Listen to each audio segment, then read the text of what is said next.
Monday. Oh no, not Monday. Just another manic Monday. Oh, I wish it was Sunday. That's my fun day. I don't have to run there. Just another manic Monday. Hello! Hello, everybody. Welcome to the stream. So glad to see so many wonderful people here this a beautiful Monday morning. Although it is foggy, it's like soup out there, man, right now. It's nuts. I took a walk this morning and I couldn't see like in front of my face. It was nuts. Very foggy right now. Very foggy right now. Hello, P. Barnes II. Welcome. First, I noticed I didn't mention it before, but you got kitties now instead of your taser. They're cutie pies. Love them, love them, love them. P Buds the second. Who else is here today? News Now Enemy. What's up? Nancy Macho. How's it going?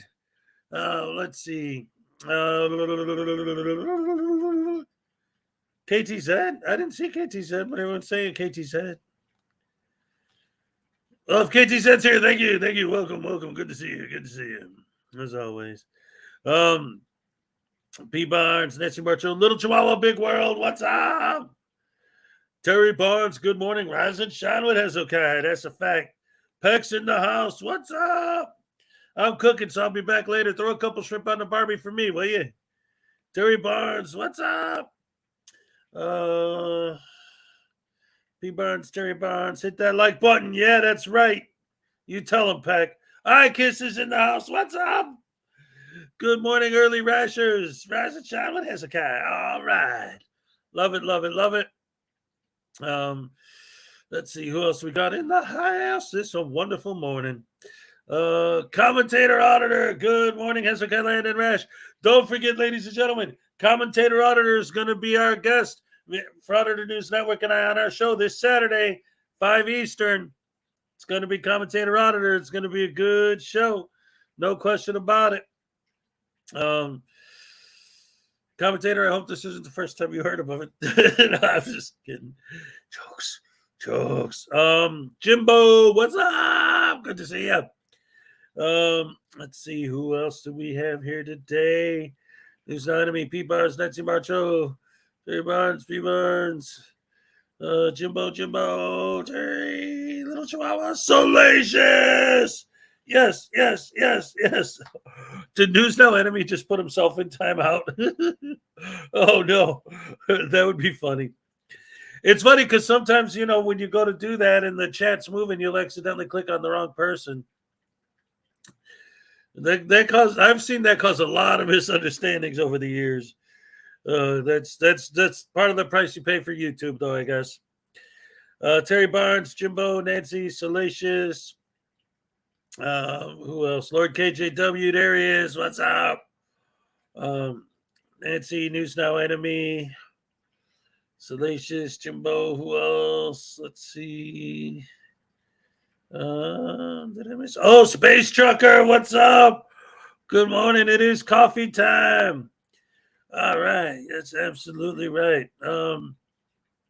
Let's see. Little Chihuahua, KJW. Brian Showman, what's up? Good morning. And good morning to you too. Wonderful. Flower power, that's right. Hezokuai won a shirt on Frauditor Troll's channel last night. I won a shirt from Frauditor Troll like a couple months ago. I won another one and I didn't even know it. Cool. Do I have to do anything? I mean, Troll knows my email and my home address from before when I won a shirt, so I wonder, did he say that I have to do anything, or is he just going to send it because he knows where I'm at? Peg, Salacious, Jimbo, Little Chihuahua, Salacious, Terry Barnes, Flower Power, Space Trucker, Nancy Marcho, Jimbo, Terry Barnes, Brian Showman. Let's see, did I miss anybody? Let's see. Oh, Eric, that's right. I wasn't fooling around. And that's because that's the music that I play is me. It's my music. So I was like literally playing like the actual notes that I played when I recorded it. I was playing the bass line. That song drove me nuts when I recorded it because the bass that I used to record it wasn't my bass. I had to borrow one from my brother-in-law, and his was a generic piece of garbage. And I did like 15 takes because it kept going out of tune. My hands kept getting sore because the strings, it was just so nasty. It was a rough bass to play, man. But I did it, man. I got it done. And I think that's got a poppin' bass on. Boom, boom, boom, boom, boom, boom, boom, boom, boom. So we'll see. Hey, change the name to Dash, dumbass. Soft tards with Hezokuai. The Ration Dash. Woohoo!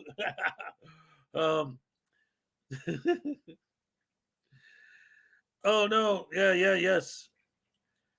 Yes, blessings to everyone who's in any kind of trouble or needs any help. Um, let's see.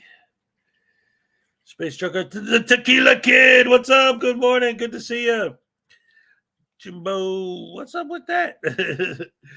Salacious, Pack, Space Trucker, Josiah, what's up? Unclean Hands, what's up? I'm trying to sleep, Tag but Hez, quit yelling at me. Yeah.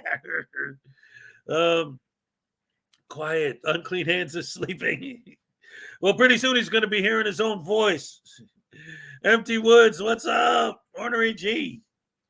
Morning all. Tequila Kid, Empty Woods, Space Trucker. Dino, what's up? Good to see you. Liz Lizard Breath, great to see you. Morning all. Who's awake and has some brain power left to look at something? Well, hopefully some of us do. I don't know. My brain, well, I'll get into it once we actually start the show. After my morning greetings, let's see. Where did you learn how to spell Hezokuai? Took me a long time to learn how to spell it, and I invented the word. Flower Power, Green Hands, Jimbo, Empty Woods, Salacious, Analyze in the house. What's up? Good to see you. And we're caught up. All right. So, hello, everyone. Welcome to the show. Good to see you on a Monday morning. And boy, oh boy, what a weekend I had. My Saturday show, a lot of you were there and saw it. It went really, really well. Every Saturday, it seems like it goes a little bit better and a little bit better. And, we got more surprises in store for this Saturday. A lot of stuff going on. Oh, you're taking the little guy to the vet? Well, I hope he's okay. Oh, my goodness. There's a typo on my card. What does it say?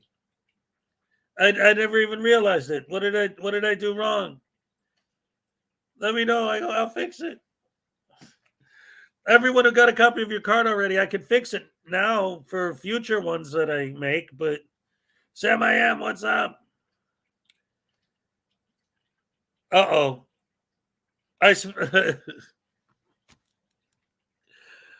Are you serious? Handlebar mustache. I smelled it like the composer handle. Wow.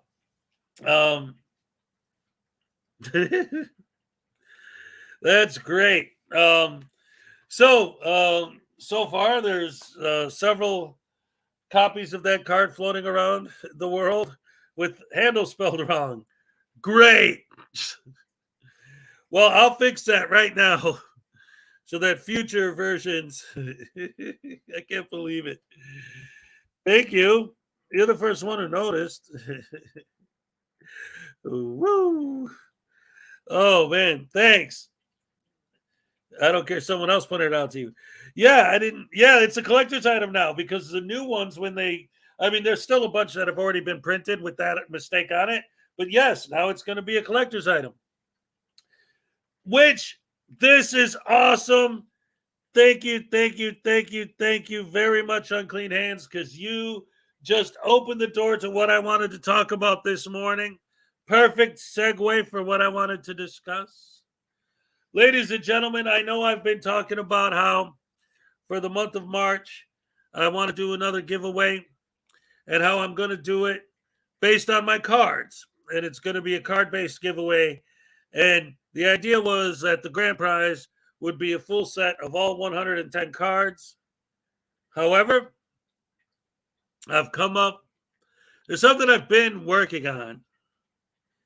And I've got it to the point where I think I can say it now. All right. First of all, I want to show you this. Now, the card that's in here is a Schrodinger cat card, but it's not the Schrodinger's cat card. This is Schrodinger's avatar card, which is a common card. But see, I put it in a case.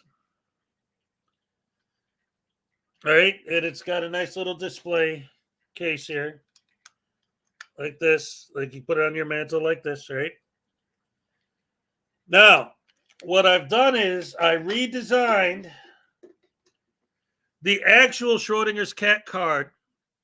Let me show you a picture of the standard here. Let's see.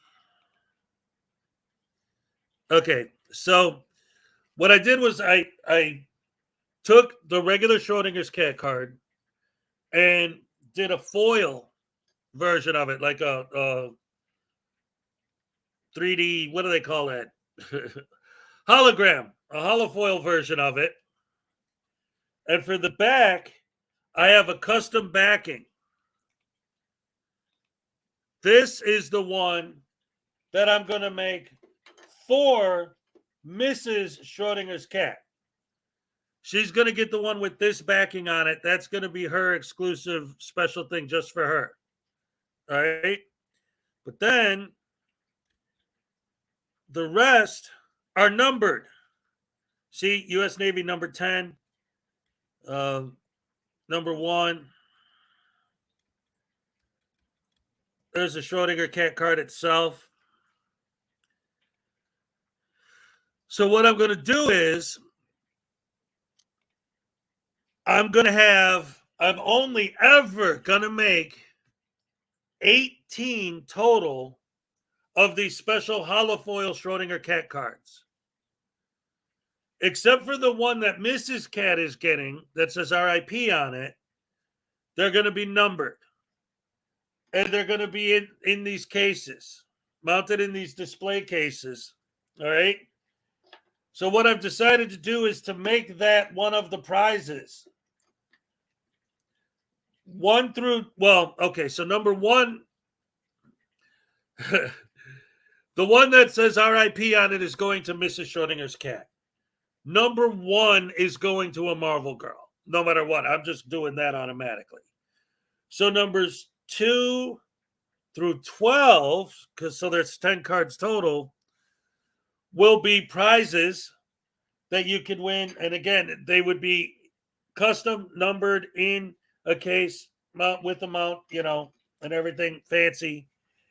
And then the other ones will be randomly hidden, not like hidden, but like any other cards, when you buy them every once in a while, you get a super rare or whatever, will be placed randomly inside booster packs. So the card prize package is not just going to include for the grand prize a full set of all 110 cards with the misspelling of handlebar, because I already printed out the ones I'm going to be giving away. So it'll be the last set that has that error on it because I've already fixed it. That'll be something to look forward to. Once I get those in, I can't wait to actually physically have them so I could show you how they look with the holofoil and the hologram and everything. It's all good stuff. So now, that all being said, I think we're just about ready to start the show. For those of you who didn't see the Graham and Bob show yesterday, I was his guest. I'm actually looking at Handel. Yeah. Holy crap. I'm looking right at the card right now. Yep. All right. So anyway, for those of you who, like I say, didn't see the Graham and Bob show yesterday, I am going ahead and I'm going to play it here. You guys should definitely subscribe to the Graham and Bob show. It's great. I was the guest yesterday, and there's some great stuff, especially at the end. So don't like if you're not getting into the actual interview itself, just wait till the ending, because the ending is brilliant. Bob and I, well, Graham and I, Bob is the Bobs. Graham and I worked a lot on the ending part. So it's great. But I'm going to show you guys the whole thing to give you an idea what Graham's up to. Yeah, again, I was his special guest yesterday. So hopefully you guys like this. Subscribe to the Graham and Bob show. Check out what he's doing. And here is the Graham and Bob show. And just in case you don't know, this is Graham and this is Bob. And this is a Bob. There's more than one Bob. They're all Bobs, all the little dudes. All right. So here we go. The Graham and Bob show from yesterday, starring Hezokuai Jenkins, the Frauditor Destroyer. In season 2 of the Graham and Bob show, we have a brand new studio, a new logo, and finally my lips move. sort of. In the coming months, we have new features, new sketches, and of course, we'll be discovering new Bobs, like this one who's standing in while Bob is still on holiday. So please make sure you subscribe, hit the bell, and make sure you don't miss anything coming up that we're doing in the future. So without further delay, let's see tonight's guest is Hezokuai Jenkins.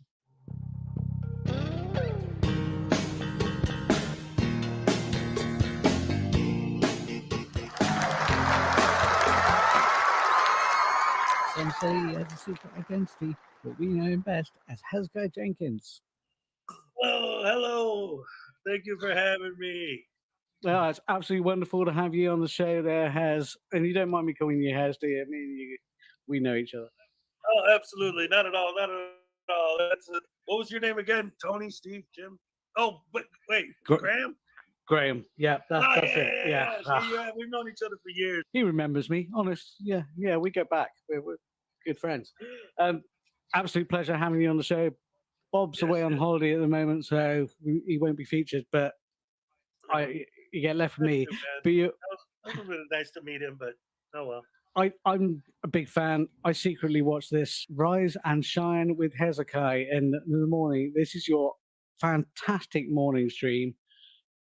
Tell us a few bits for anyone who hasn't seen it. Go watch it. Tell us why you're doing it. What motivates you to do it, and what it's about. Oh well, nobody's on in the morning, so I thought it'd be the perfect time to go on.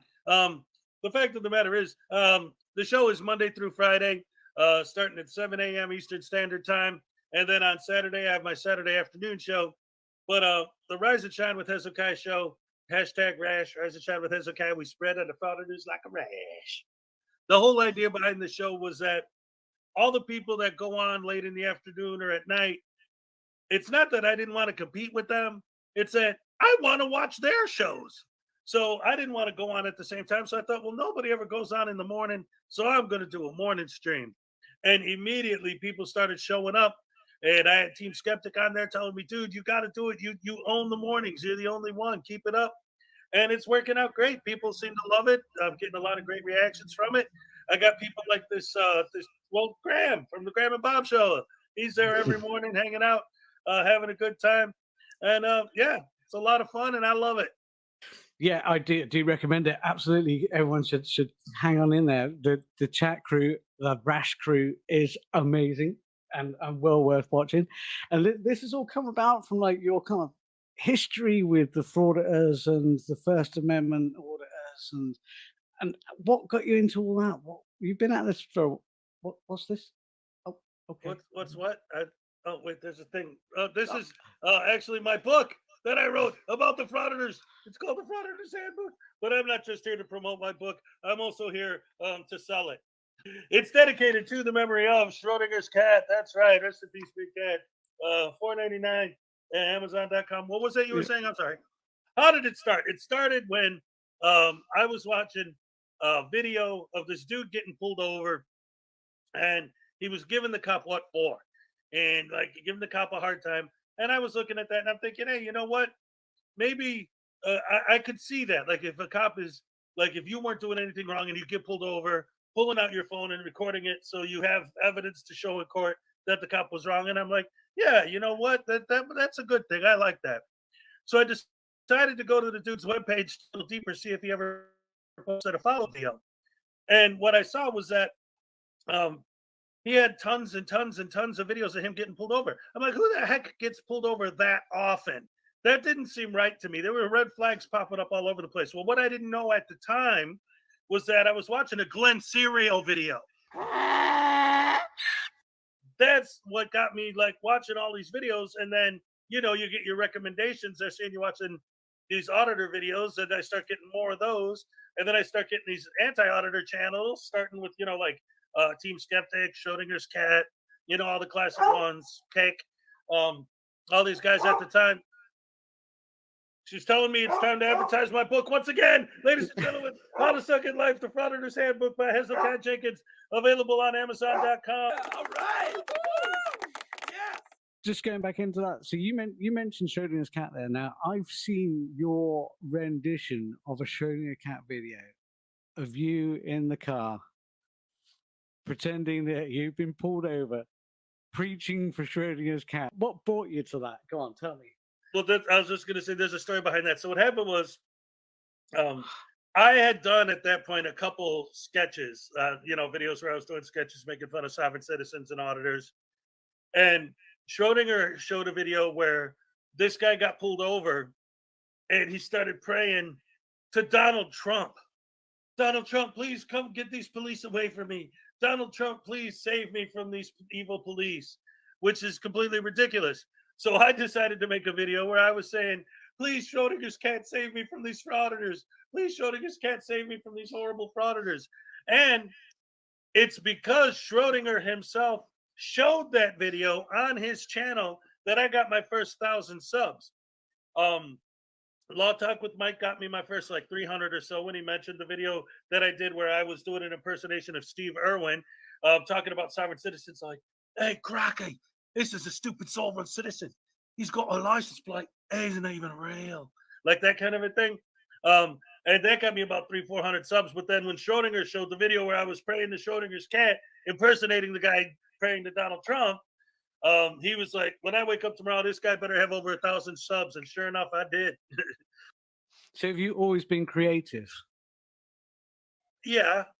I have actually this is getting like I've never really told this story before. It's not a big deal, but as far as me always having a creative streak, um my mother still has, it's a tiny little piece of paper that she keeps locked away of the first song I ever wrote. And it is notes, like actual, like drew the bars and wrote the notes and the treble clef and the time signature and all that. And like I was really, really young at the time. So like over the years, like I've tried to play it. And it turns out that I just scribbled gobbledygook and had no idea what I was doing. And it doesn't make any sense if you try to play it. But the fact that I was thinking on that level at such a young age, I wasn't any Mozart, but like actually, okay, I'm gonna write a song. And the song was called Sunshine Kid. And I wrote Sunshine Kid on top. Yeah. And I think it was actually based on Pebbles and Bam Bam singing "Let the Sun Shine In." But whatever, I was little. What are you gonna do? So it sounds like it was more of Frank Zappa than Mozart then. Oh yeah. The greatest compliment I ever got in my life was I was playing a gig in a bar on the north side of Chicago, and in between sets, when the band basically left and then would come back later, I was up there with my guitar and there was nothing going on, so I just kept playing, just jamming by myself, just me and the guitar. And a dude from the audience was like, "You remind me of Zappa the way you play." And I'm like, "Thank you, that's fantastic." Like, what a compliment. Hello, thank you, that was great. That's a fantastic compliment. I'm sure you must have been well pleased with that. Oh yeah, very much. Yeah, thank you. Wow. Zappa, very underrated genius in my book. And Oh yeah. is he been an influence to your music then? Like you said Oh earlier, you play your own music on stream. Well, not on stream, but for your streams, all your music played by you or created by you. And has that yeah. always been a thing? Looks like we have another frauditor to deal with. Frauditor 2.0. You're in a rush to get there, so you better step on it. Hiya, Captain. Why such a hurry, Captain? Seems he won't leave. Do they ever?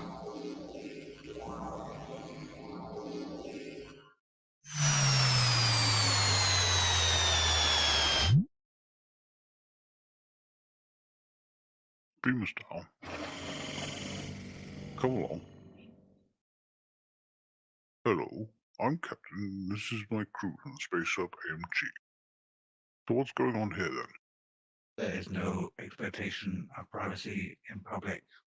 Okay, so what's your business here? You're here to buy a stamp? Send a message? I am a journalist. Okay, so you're doing a story, are you? Are we gonna be in it? That'd be nice. I can record everything I see. Trouble is, you're not allowed to film here, you see. No authority to film inside the post office, so you're gonna have to stop. There's even posters inside that tell you can't do it. And big sign outside says no photography or video. Your posters and signs don't apply to me. Well, I think they do stand some weight. We're going to have to abide by them. They're not laws. I'm a universal law scholar now. I can teach you the law. Well, I'm not sure about that. There is no expectation of privacy in public. So you said. You're upsetting a lot of people. Feel the feelings, please. Well, no, we're not. Sounds like we're going to have to trespass you again. You can't trespass in a public place. Sounds like we're just going to have to remove you from the building. Step back, or I'll chili pepper spray you. Doesn't sound like a very good idea to me, considering who we are. What is your name and badge number? This is public. I am in a publicly accessible area.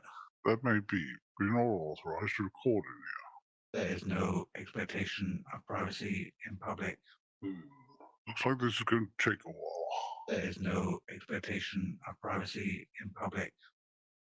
There is no expectation of privacy in public. It's a little bit of everything, because if you look at I have another channel, because I used to be a DJ in the 90s, and my DJ name was TR573. And that's because there's the TR808 drum machine, and that's Yep. part of where that is originally where this sort of like, because this is kind of like a TR, my symbol that I use on my signatures. That's kind of where that came from my DJ days. And so when I was a DJ, I would play, these underground parties and stuff and do all that. And it was TR573 was my DJ name. So I actually have another channel, TR573, that I just put my music on. I don't really do anything with that channel. I probably will going forward now that I'm starting to get a following. But originally it was just a place for me to dump all my songs that I had recorded at that time. And I got a classical piece on there. I got a jazz piece on there. I got a lot of heavy metal stuff, which I think is part of the problem. It's not a problem, but I think a lot of people hear like 2 or 3 heavy metal songs and they think, oh, this guy's a metalhead and that's it. And it's like, well, no, I got all this other stuff on there too. I got like a punk song on there. I got a psychedelic song on there. So I've picked up little bits and pieces of influence from everything I've ever heard, and I listen to everything. I can appreciate on the same level, Beethoven, Tom Jones, the Beatles, Frank Zappa, and Slayer and the Sex Pistols. So you mentioned your signature there. Now, I understand, Bob tells me these things, before we start this, but I understand that your artwork always has your signature somewhere. Yes, that symbol that I showed you just now, this here, is hidden, or variations of it are hidden in all my artwork. If I would have known you were going to ask right now, I'd show a little. There is no expectation of privacy in public. Yeah, I'm really pleased we got to see that. For anyone who doesn't know, Hez is actually quite the artist. A little bit psychedelic, I would say, but I would recommend actually checking out some of his art as well. This man is so talented, so talented. Not only has he got a fantastic morning show, he's got a wonderful book, so we now understand. It is How to Suck at Life by Hezokuai Jenkins, the Frauditors Handbook.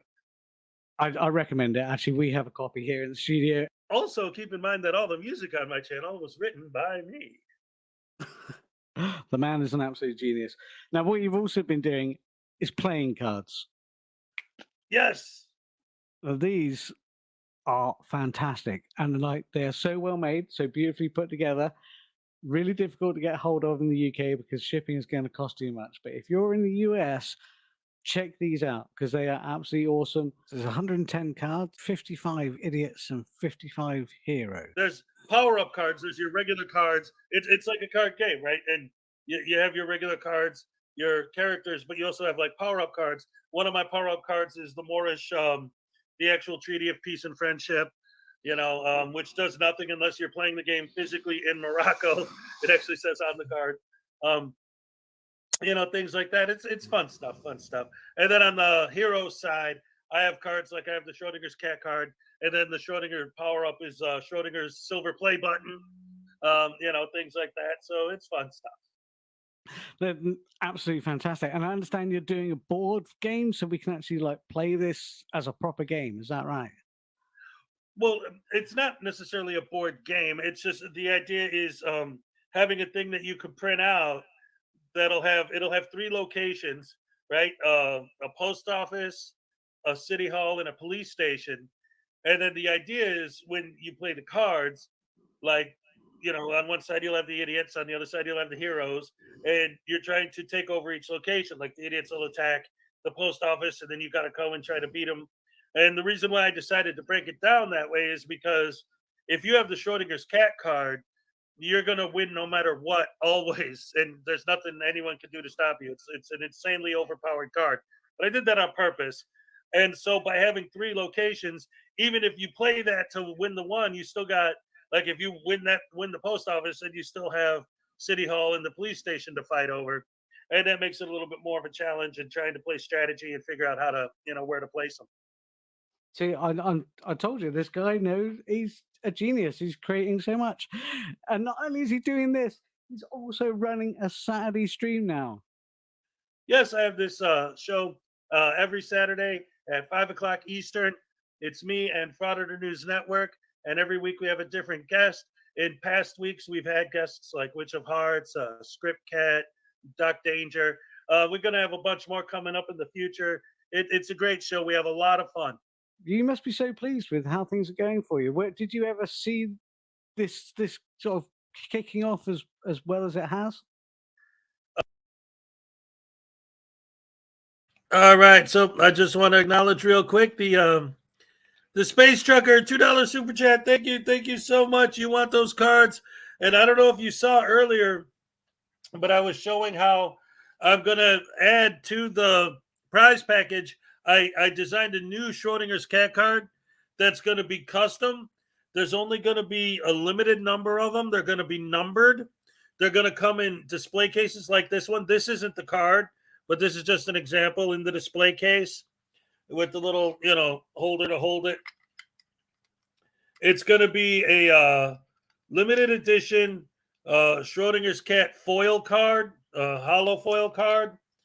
And on the back, instead of having this on the back like the normal cards with the letters, it's got, since he was in the Navy, it's got the eagle and the anchor, and it'll say U.S. Navy, but they'll be numbered, so you'll know there's only there's only going to be 18 total, but they're not going to be 18 numbered because one of them is going to say R.I.P. Schrodinger's cat, and that one is going specifically. That's a one-of-a-kind, absolute one-of-a-kind card made for Mrs. Schrodinger's cat herself. So you got that to look forward to. You are now officially entered into the contest to win that, as well as a full set of the cards I just found out today, there is an error on the Unclean Hands. There's a misspelling or a typo in handle for handlebar mustache. So all the original ones, I've already fixed it. I found out this morning and fixed the problem. So all the future cards, when I print them out, are going to be spelled correctly. But all the ones that I'm giving away for this giveaway already have the odd spelling. So if they ever become something someday, you'll have the original ones with the mistake on them. They'll be more valuable, more rare. Anyway, this video that I'm watching right now from the Graham and Bob Show,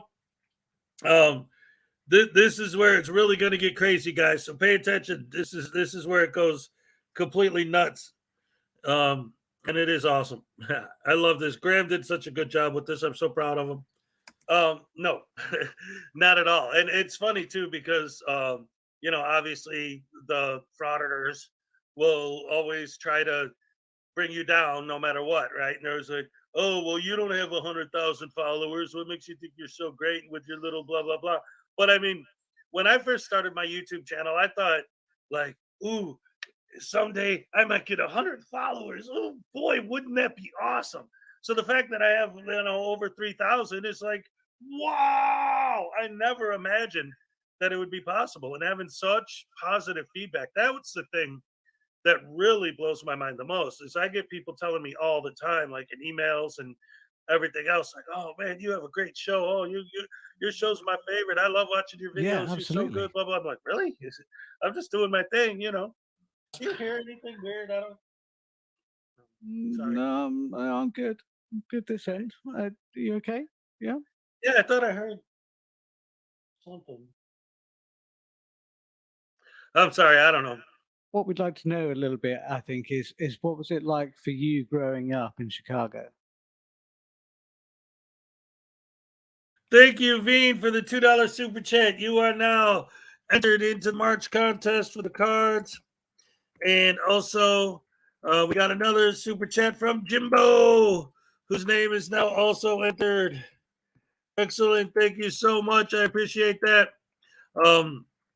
And somebody earlier said that, where is it? Jersey Fool said, I don't enter contests. If Here's the thing, if anyone actually just wants the cards, just flat out wants them, you could email me and we could set up that I could, get them to you. You could just donate to the channel a specific amount because I can't flat out sell them. That's part of the thing. Like, because of the Frauditor cards, I can't necessarily just flat out sell them, but I can, if you donate a certain amount to the channel, then I'll send you the cards, basically, cost plus shipping and all that for what it costs me to make them.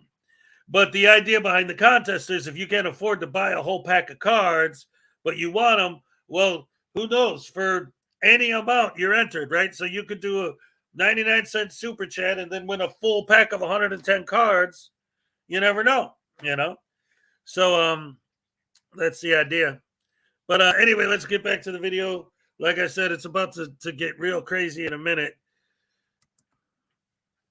Oh, well, the great thing about growing up in Chicago was I grew up right at the time when we had the Blues Brothers, so Chicago was like the center of the world because of that. And then we had the 85 Bears. So that was great. So growing up in Chicago was beautiful. You had the Blues Brothers, you had the Bears. First time I ever saw someone take a bullet to the knee was in Chicago. It was great. First time I ever saw someone take a golf club to the back of the head was in Chicago. That was great. They got great pork chops, great sandwiches, great Polish sausage. There is no great expectation of privacy in really public. cool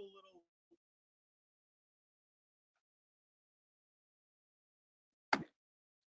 I hear a call for help. There is no expectation of privacy in public. I'll be back.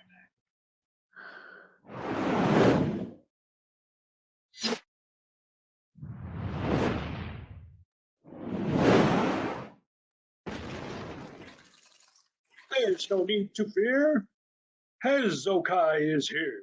Don't worry, guys. I'll save you. You're in trouble now. It's the Frauditor Destroyer. Can I get your autograph? There is no expectation of privacy in public. So is that a limited public forum? A traditional public forum? I don't know. Or a designated public forum? I can't compute. There you go, Captain. Call me anytime. How come you can do that, Captain? Well, Hope you like the sun. Don't forget to write. Any news on Hezekiah? Has he left? Has he come? Oh, you're back. Sorry is everything about that. okay?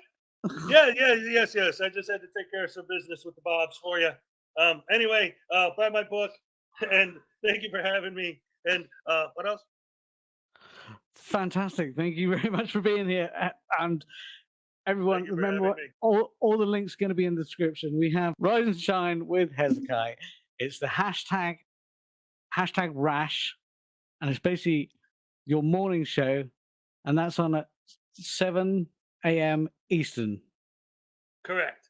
Yes. Then we have the Hezekiah and Frauditors News Network Saturday show. Yes. Every Saturday at 5 p.m. Eastern Standard Time. Playing cards, idiots and heroes. Yes. You have to drop me an email to figure out how to get your hands on some of those. Yeah, and don't forget my book, The Frauditors Handbook. And a quick little note, because believe it or not, I actually have a secret identity. But my name, Hezokuai Jenkins. Hezokuai is the name of my character on World of Warcraft. And Jenkins is from Leroy Jenkins from World of Warcraft. So that's how I came up with the name Hezokuai Jenkins. Yes, yes. And there's that. And this is available right now. You can check it out at Amazon. Links will be in the everything everywhere. I didn't go here to plug my book. Nah, not at all. My shirt. Oh, my merch. Don't forget to buy my merch. This is my shirt. This is one of them. I got two, and I'm working on a third one right now. Woohoo! Thank you, Graham, for having me. It's been a blast. I finally got to meet one of the Bobs. It was beautiful. Oh, I don't know if I'm supposed to tell you about that. Let the Bobs explain it. The wonderful Hezekiah Jenkins, and what a fantastic guest. What a pleasure to have him here. And please do check out all of his stuff. Links will be in the descriptions, and we hope to see you on next week's show. Until then, have a good one.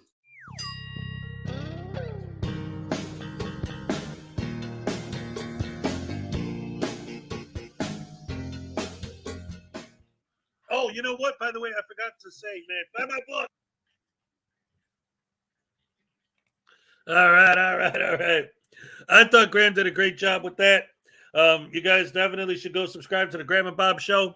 It's good stuff. That was fun last night. KT said, there he is. What's up? And then what was that one? I got Billy Yank. Yes, he's like, well, I do enter contests, dag nabbit. Beautiful. I love it. Thank you so much for the super chat. All right. So now that was Zerzu Zyquin. What's up? Good to see you. So let's move on. The next thing I wanted to go is actually a pretty funny video, which, believe it or not, is from Unclean Hands. And ladies and gentlemen, here it is. Oh, thank you, Graham. In all of its glory, the misspelled handlebar mustache.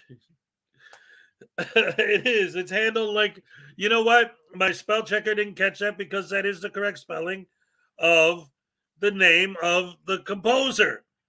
His last name is Handel. So, I am so sorry about that. But again, that's good because now all the ones with the misspelling on it, you guys will know, might be more valuable in the future because I fixed it. So all the new ones are going to have it spelled right.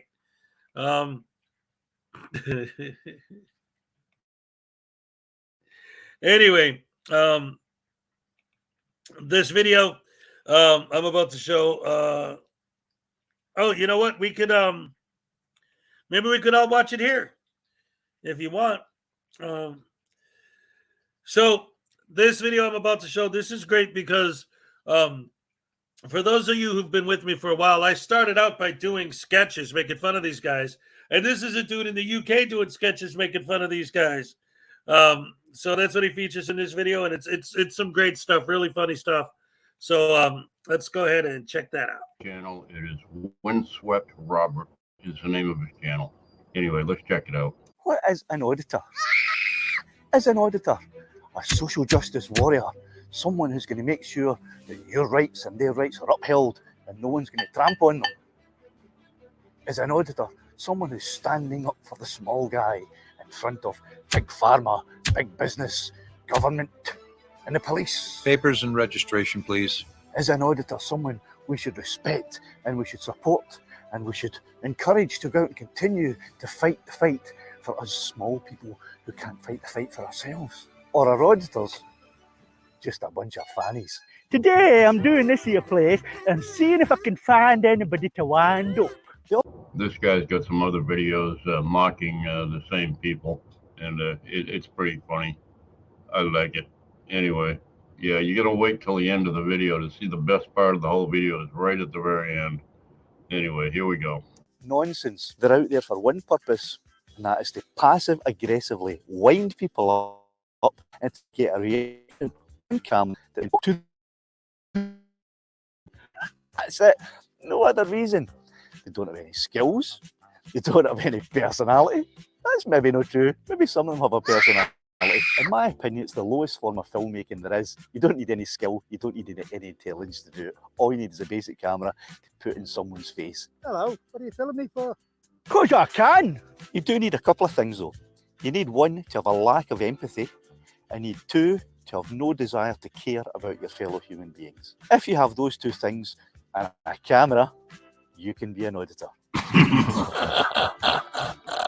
But there's a way you can stop auditors right in their tracks, and it's really simple. Before I tell you what it is, what I'd like everyone to do is share this video as widely as you possibly can. Share it on Twitter, share it on Facebook, share it on Reddit, share it on Insta, share it everywhere you possibly can, because the more people that see this, the more people will realise how simple it is to defeat these auditors and stop them in their tracks. Sounds like he's a bit Scottish, but I can't be sure. He does sound Scottish to me. I don't know why.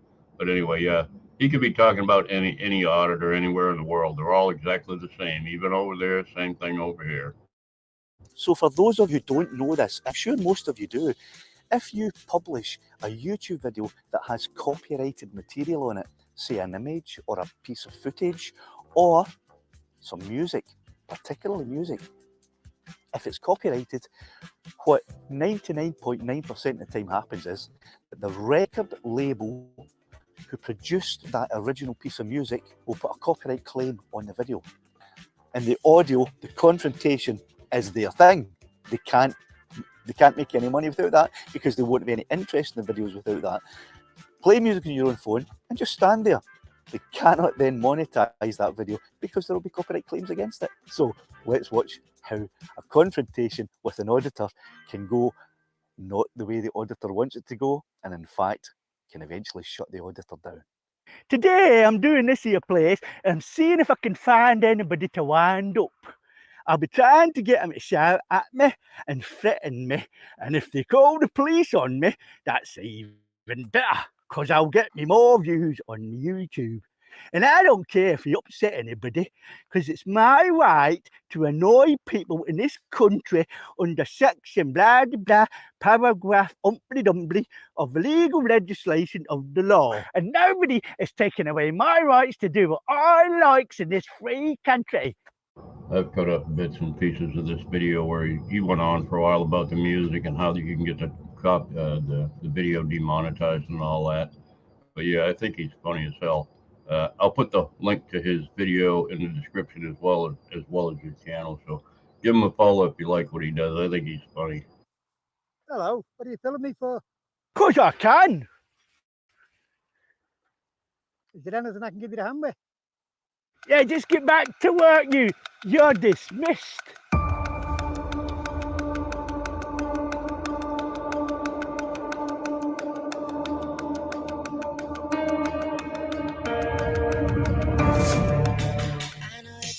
What are you playing that music for? Stop that! I'll be putting the door up. I'll be flying over your property. I'll be filming your personal registration numbers, and there's nothing you can do about it. Give me your name and badge number. Get back! Stop that music! I'm in a public place. I can film whatever I can see. Photography is not a crime. Photography is not a crime. Photography is not a crime.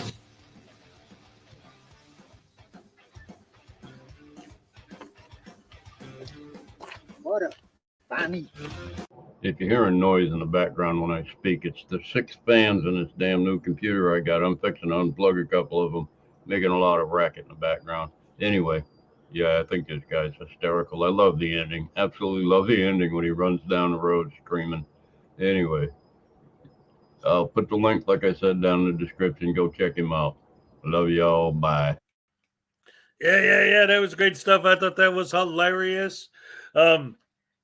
Funny seeing somebody from a different part of the world's view on the same thing, and realizing that it's not just us or a handful of people who think these guys are idiots. It's like, no, these guys actually are idiots.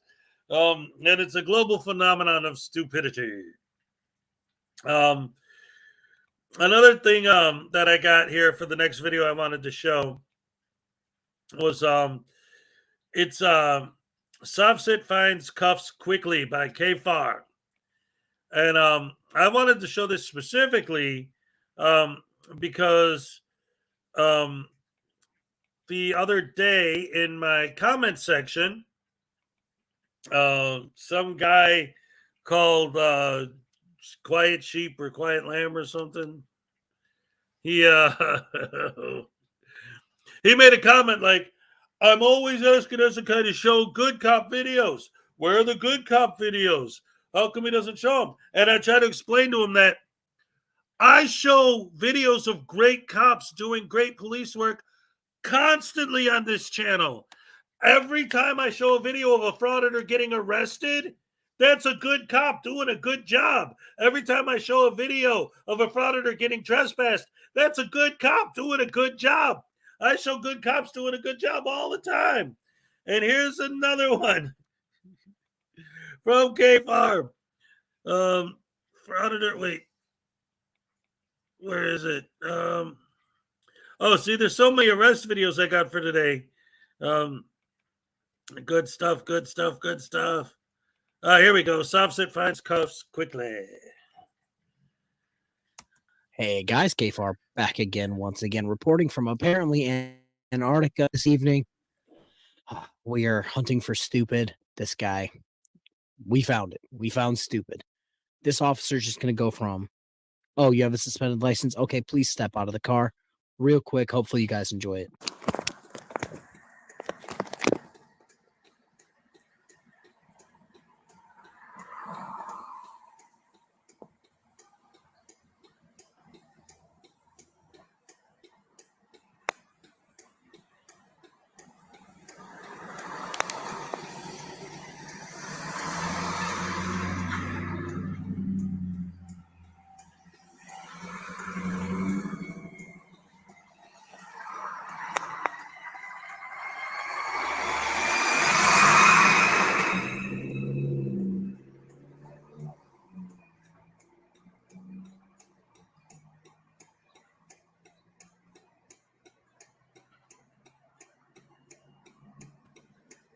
Wow, this is. White, good morning. Oh, here we go. You get a Here we go. suspended license, right? This is riveting. I don't answer questions. Okay. Can I have your license, please? Why'd you pull me over? For driving with a suspended license. Okay, and how do you know who I am? Just because there's been a few incidents in the town of Hull with that constable. So your name would like arise in the log and stuff like that. So police officers, they look into people like that. I saw you had a suspended license, saw your license picture, saw you driving this vehicle. You get a suspended license and you're driving the car, so. Okay, do you know that no driver's license required to travel freely? Okay, you can tell me that. 4582 Hull Control. The operator is going to be Mr. Robert White. So he's not going to give me his license. It's going to be a 9/25 1978 for a date of birth. Can you just run that for me? So you don't have your license on you? I don't answer questions. You don't answer? Will you please give me a license? I don't answer questions. I'm treating you respectfully. I understand, so am I, sir. Okay, I'm completely respectful. All right. And I'm going to tell you this because you're being respectful. Do you know that failure to submit and not giving me your license is an additional charge? That's not probably true. That's not true. Also. Chapter 90, Section 25 of Master General Law says that. Okay, well, the law is you have to suspect me of committing a crime. Yep, and the crime is driving after suspension. That's not a crime, sir. All right, that's your opinion. Okay. But I'm telling you, Mass General Law, Chapter 90, Section 23 says that. Okay. Yeah. Can you call your supervisor out, please? You're going to see the supervisor at the station. No, I'm not going anywhere until I see a supervisor on the scene. So all right, no problem. If I ask you to see your supervisor, you have to send your supervisor. I do not. That's a law. No, it is not. What law would that be? I don't know, but I know it's a law. I'm recording this just so you know. That's fine. My name is Officer Manelli. I'm doing my best to stay calm on this motor vehicle stop. See, this is another example of why I wouldn't be a good cop. Because, what's up, Scott Ammo? Because if I pulled someone over and they said, hey, I'm not leaving until you get your supervisor, I would basically say, my supervisor doesn't have time to waste tax dollars coming out here to talk to your dumb ass and take you to jail anyway. So I'm taking you to jail. Let's go, douche canoe. Tase him, put the cuffs on him, and throw him in the back of the car. Ass cracks. I'm a proud member of the town of Hull. I don't see why you would become uncalm. I don't see why you would become uncalm. I'm being calm. That's Robert White, 925-78 out of 56 Samuelson Ave, apartment 2 in Hull, correct? That's the one. 56 Samoset Ave, 92578.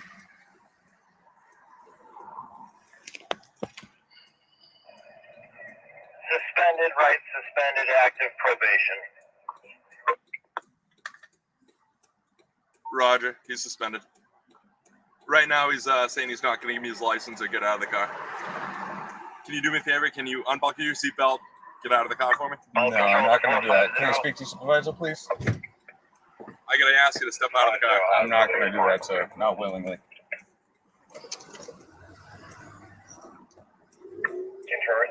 I'm doing this. Don't touch my phone, please. Please don't do that. I gotta touch your phone to take you into custody. I'd rather you didn't take me into custody. Sorry? I'd rather you didn't take me into custody. I'm going to. I'm doing this. You're doing this against my will. That's fine. I'm doing it because it's law. Okay. All right. What are you doing it forcefully? Yeah, I'm gonna leave it right here and record. That's fine. Please. Leave it wherever you want.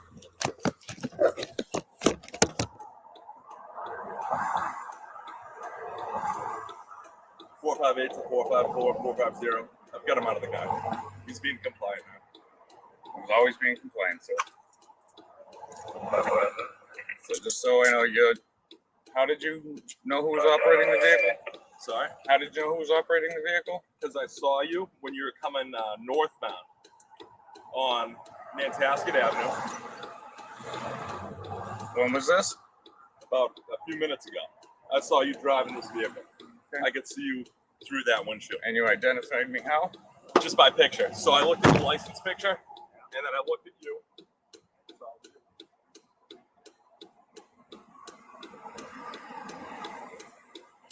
Yeah, I wonder how many murderers and bank robbers and rapists consent to getting arrested. Like, why do these people think that you have to consent to be arrested? Like, that would not work because everyone would just say, I don't consent, and no one would ever get arrested.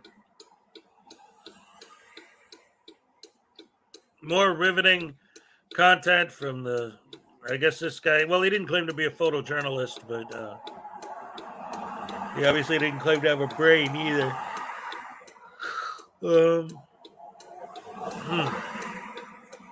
K-Far, what are you doing to me, man? How long is this? Dead air. Oh, here we go.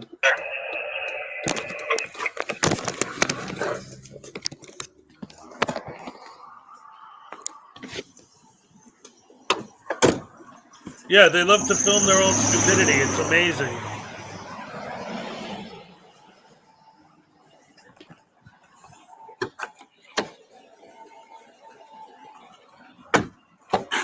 Hey, you want to turn this off?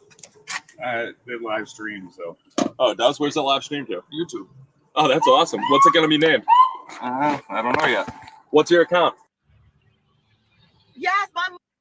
Okay, so that was the end of the video. We ran into a similar case here in Michigan a little while ago. Well, it's probably almost been a year now, where a sovereign citizen decided to drive through a city and do his nonsense.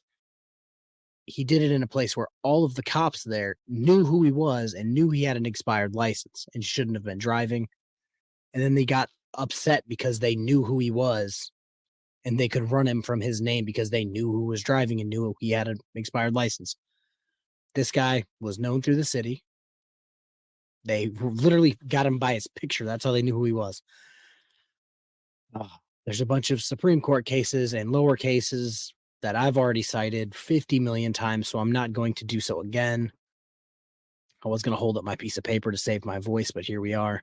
Hopefully you guys enjoyed this video. It was only 6 minutes and some change. It is what it is. The officer did it that quickly. Good. Hope you enjoyed. Peace. See, now that's good police work right there. See, he didn't sit there and play games with the idiot for an hour and then arrest him. He's got a life. He's got things to do. There are crimes in the world that he has to go take care of. He doesn't have time to argue with this idiot on the street. Hey, give me your license? No. Okay. Give me your license. No. All right. No license? No. All right. Let's go. Lock him up. Handcuffs done. Beautiful.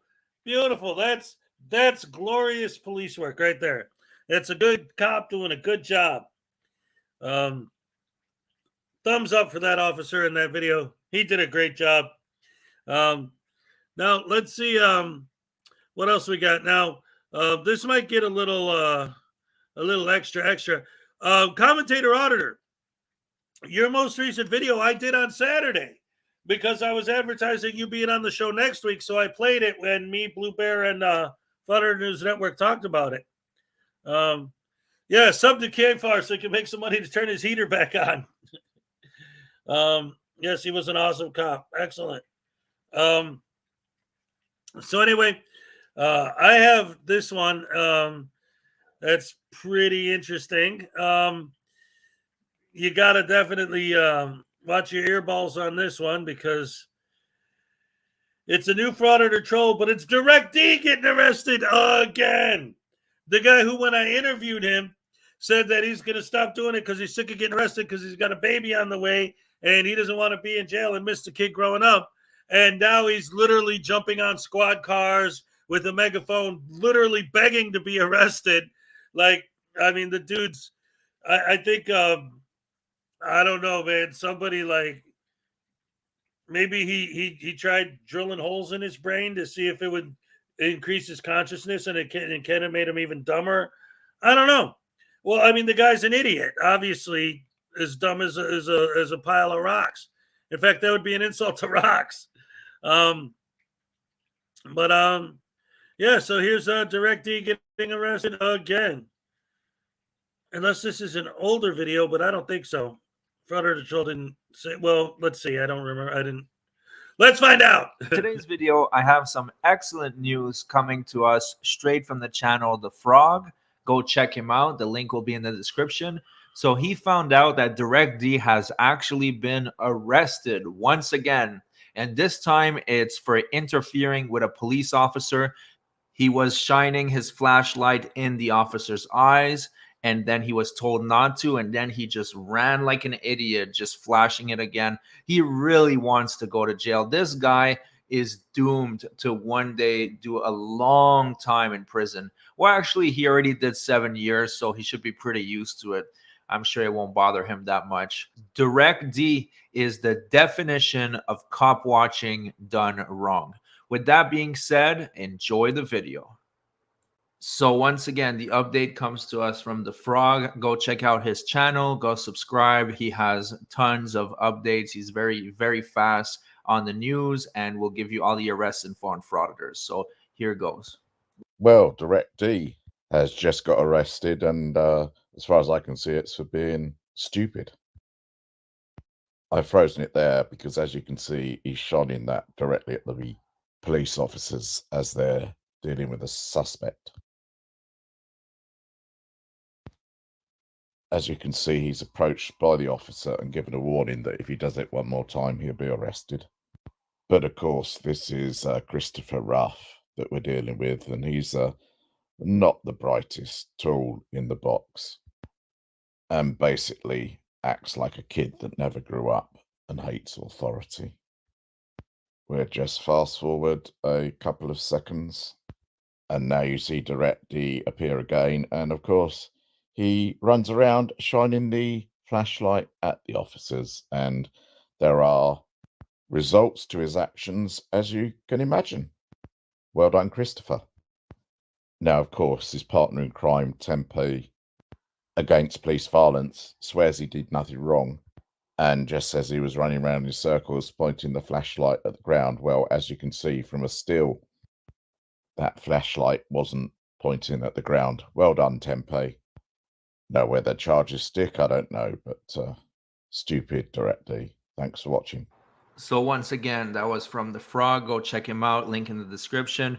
But Direct D is really asking for it. He is literally the dumbest cop watcher in America. While we're on the topic of that moron, here's a video of him recording at the courthouse when he's not allowed. He's actually recording the judge. He's in the prosecutor's office. Once again, just really pushing the limits of what he is legally allowed to do. And I'm sure that he will face charges for this as well, just like he's going to eventually lose that appeal and go to jail. This guy is really pushing his luck. Mr.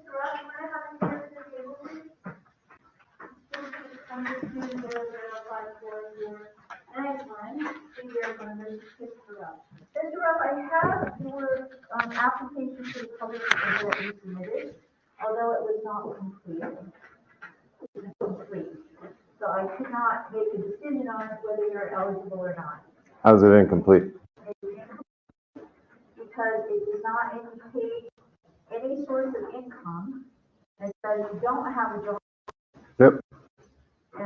How's that not complete? It indicated no income source, right? Okay, so who supported you? I mean, that's irrelevant. I don't have any income. It's none of your business who supports me. Well, it is my business because I have to determine whether you're indigent. I am indigent. I make the call. I'm the judge and I determine if you're indigent or not. Okay? Oh, yeah? Sixth Amendment guarantees me right to counsel. Okay, and you also indicated that you're single, is that correct? Yep. All right, see, I remember this one. These guys are so stupid. And basically what's happening in this video, like I said, I remember this video because I've seen it before. And he's claiming indigency so that he could get a public defender.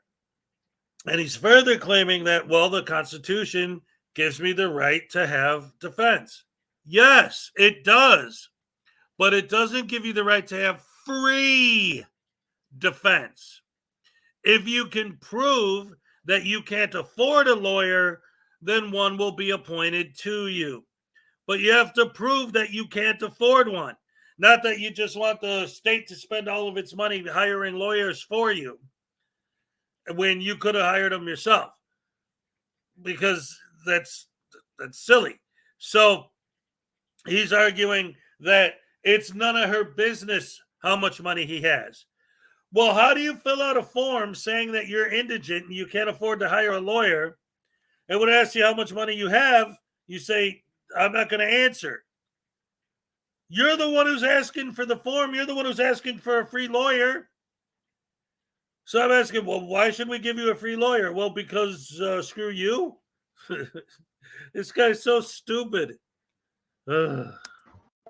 I recall on previous occasions while you were in court that you indicated that your wife was present Okay. and that you had So what? children.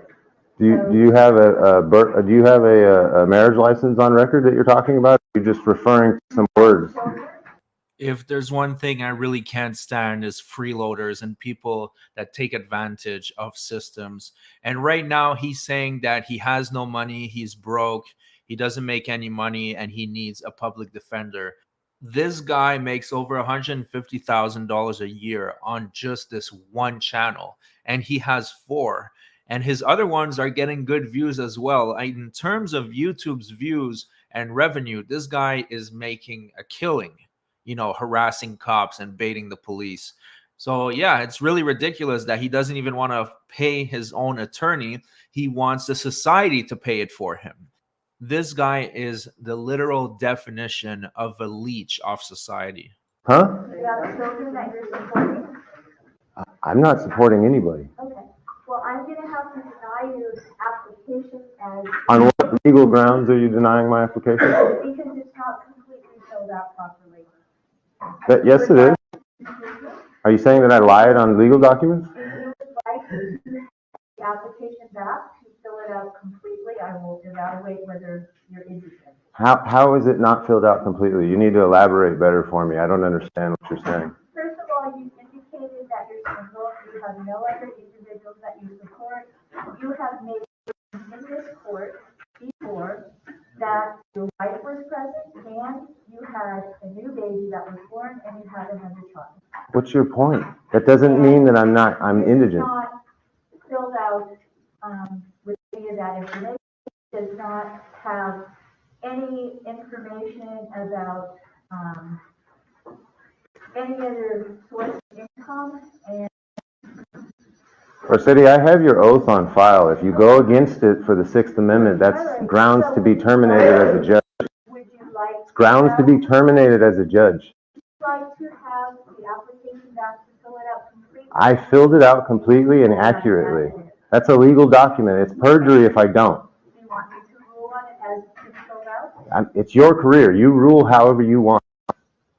I know how to file more paperwork, writs. You know what a writ of mandamus is? I'll make the superior court force you. All right, so Mr. Ralph, I'm going to go ahead and application On legal grounds. It's not filled out. Yes, it is. I filled it out. You don't get to just say fill it out. That's not how it works. You've been getting away with things for a long time, and it's going to stop. Okay. On that note, I do agree. He has been getting away with things for a long time, but that's about to change because he's constantly getting arrested and he's bound to lose that appeal very soon. And also, what he's doing here is that he's probably having all his YouTube money go to his girlfriend or baby mama, however you want to call it, because he says they're not married. And then she has to pay the taxes and so on and so forth. So on paper, he's an unemployed loser. In reality, he still is an unemployed loser, but the money is actually going to his girlfriend. Now, that is a strategy we've seen before with frauditors because they don't like paying taxes. Joe Cool was using Swedish sugar. And I'm very sure that other frauditors are using women to receive their income and then not pay the taxes to the government. I don't need to put up with your. I have a right to speak and be heard. All right, so you have an opportunity to speak to Mr. Molina. If you don't want to speak to Mr. Molina, you can indicate which way you want to go with your truck case. So you go ahead and have a seat, and I will have Mr. Molina talk to you if you'd like, or we can go ahead and have a case up. I filed paperwork for a lawyer. And I can prove it, and you're using words, I have proof. You be careful because it's your job that you're putting at risk right now. For what? For talking? I haven't done anything wrong. Rules on your case, and I'm asking you to have a seat somewhere else. I'm not talking to Melina. Okay, then do you want your case set to trial? I object to everything you're doing right now. You're breaking the law. Ladies and gentlemen, ladies and gentlemen, ladies and gentlemen. Did I see someone gave some free memberships away? Yes. Oh my goodness. What happened? Sam I Am gifted memberships. Thank you, Sam I Am. I appreciate it so much. And you are now entered into the card contest for the March raffle. Oh, beautiful, beautiful, beautiful. Sam I Am. Awesome. Love you. Thank you so much. That's great. I appreciate it very much. See, this is a really, really good example of how these people think, right? Like, and I always say this, and this video illustrates it very, very well. If you're a cop or a lawyer or a judge or honestly just a random person on the street who doesn't like auditors or doesn't feel comfortable being filmed, no matter what you say, you're wrong. He's saying, I can prove it. Well, then why didn't you offer the proof when you filled out the form? I can prove I'm indigent. But when I ask you to prove it, you tell me it's none of my business how much money you make. See how they always spin everything? They always change the goalposts. They always move the goalposts. It's always circular logic, illogical logic, right? Nonsensical sense. It's all the way these people think is insane. And the way they talk is ridiculous. Prove you're indigent. No, it's none of your business. Well, then I have to find you're not indigent. Oh, but I can prove I am. Well, then prove it. Well, that's none of your business. It's the same thing as back at the height of the mask mandates when people were saying I have a medical exemption. Okay, prove it. Well, I don't have to prove it. But you're the one who said you have a medical exemption. Like, but that would be a violation of my HIPAA. No, it's not. You just told me you have a medical exemption. How is that violating your HIPAA? Hey, you can't film in the hospital because you'll violate HIPAA. Oh, no, I can't violate HIPAA. Only you guys can violate HIPAA. Oh, but you were just, when you were arguing about the masks, you were violating, and they just, I just got cross-eyed. Oh boy, these people are dumb. You swore up once to what? She's trying to. You won't let her. Shut up and let For her. what? Why am I sitting over here? Oh, so I can leave then. No, you cannot leave. Well, why not?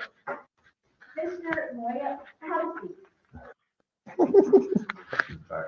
Oh, he thinks it's so funny. And I You're was crazy, calling her a lady. tyrant. You're the one who's crazy. He wants to go to prison. I think he just doesn't know how to exist in the real world and is purposely going out of his way to try and get prison time. Completely filled out. He is refusing to do that, so I gave him the option of speaking to you or setting his. What's up, Internet God? And he indicated that he did not want to speak to you. So Mr. Ross, I want to proceed on this case. I mean, if Molina will talk to me, he's the one who said he doesn't want to talk to me. Okay, why don't you, how did you get the payroll? Who? You told him you wanted to. I mean, you have to give me a lawyer. I filled the paperwork out correctly. It's not a debate on whether or not you think it's correct or not. Honestly, this guy is so damn cheap. Why not just hire a lawyer? You make more than enough money. And that's what's really crazy. You have these career criminals that have spent years in prison. Like Direct D spent 7 years in prison. Josh Abrams spent I don't even know how much. So these guys are just career criminals, but yet on YouTube, some people see them as heroes. And I find it mind-blowing that harassing cops and harassing secretaries and pepper spraying older ladies is now a job. It's crazy. It shouldn't be. This shouldn't be a thing, but yet it is. Put on this application is blank. There's nothing to put in there. Do you want me to write zeros on there? Is that what you want? What would you like me to put on there? How would Barsetti like me to fill out my document? Tell me, Mary Jo. What do you? By answering the questions that are on the document.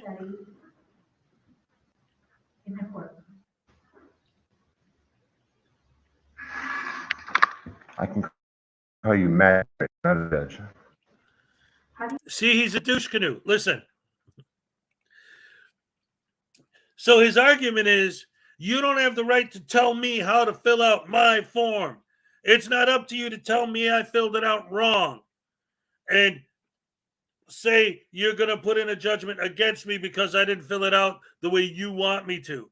But he's making it sound like, if somebody gives you a job application and it's his name and you put, I love to eat turds, address, your mother's bunghole, and then you hand it in and say, hey, you can't tell me this form's no good. You have no right to tell me how to fill it out. Like he just wrote nonsense on there and the judge won't accept it. And he's like, you have no right to tell me how I can or can't fill out that form. What the heck did he write on there? I'm a poop hammer douche canoe, lick my ball sack, and I love it. Like, what the hell did he write? Obviously not anything about how much money he makes, which is what he needs to prove that he's indigent, is that he doesn't make enough money. We should proceed with this. Under your application, I have not been appointed a public defender. I cannot declare that you are innocent based on the application that you filled out. It's incomplete. You haven't elaborated as to how it is I incomplete. have told you that you indicated there are no other people that you support. You This have is made correct. statements in this Having form. children doesn't mean I support Do them. not interrupt. Oh, so he just admitted he doesn't support his own kids.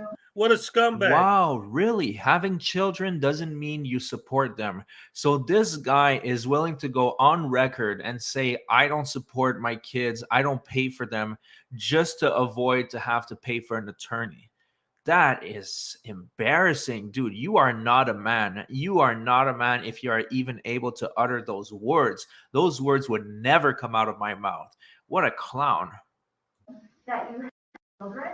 The children are not put on this document as people that you support. Listed you're single. You indicated in this report that you have a wife. I asked you who told me it's none of my business.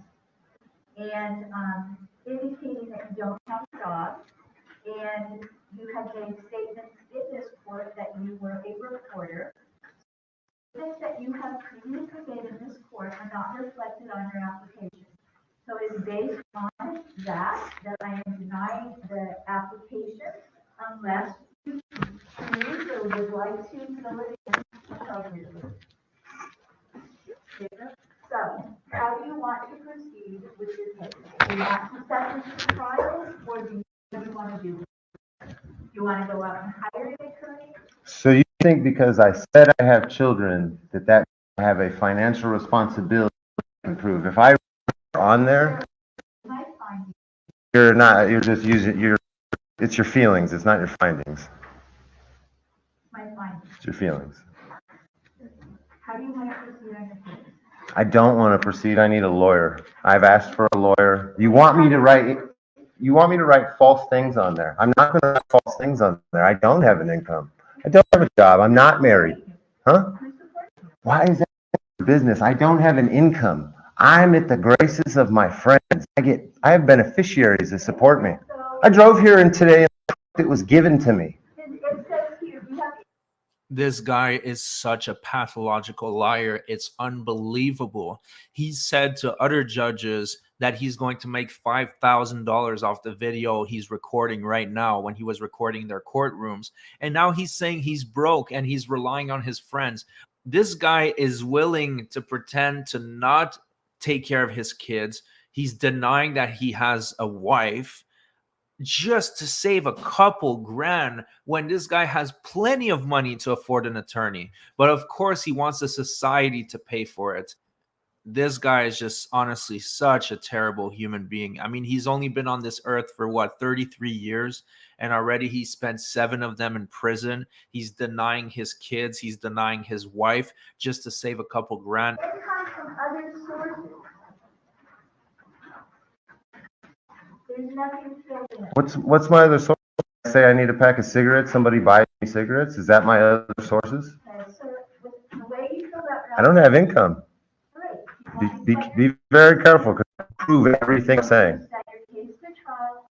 I'm not going to answer that question because I don't know what's going on. I need a lawyer. Okay, well then you're going to have to either hire No, I filed a Sixth Amendment motion for a lawyer. For what reason? What legal reason? not properly filled out, and I cannot make the finding that you are innocent. Oh my God. You people don't like your jobs, do you? Do that. I don't know what's going on. Okay. Those are 2 elements of the Sixth Amendment, being indigent and not knowing what's going on. The last time you were in court, you requested a continuance so that you could complete your interviews of the witnesses. Did you complete that?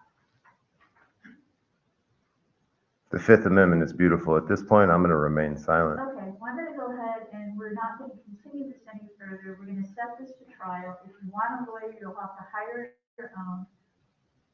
Because of your feelings?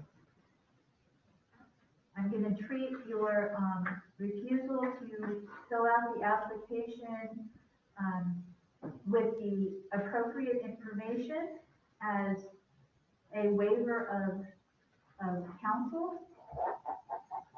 And Dude, she's crazy. You better talk to her. you can wait out in the hall. We'll get to your trial. Well, there you have it. The judge saw right through his lies and denied him his public defender, which makes sense, obviously, because this guy makes way more than $150,000 per year. So there's no way that he should be able to mooch off society additionally by getting this public defender for free. Anyways, that's it for the video. Thanks for watching, everybody. Hopefully this guy rots in jail a little bit. Please like and subscribe if you enjoyed the video, and I'll see you guys on the next one. Frauditors. All right. Yeah. That was so stupid. Jersey Fool, what's up? You needed my email for what? Trying to get some of these cards. Trying to get some of these cards. I'll show you. This is the 10 they come in when you get a full set. This is these are the idiot cards. This is the 55 idiot cards. There's 55 hero cards, but I broke most of them up to make my booster packs for last month's raffle. But I do got a couple here. I got the Treaty of Peace and Friendship, like the actual Treaty of Peace and Friendship.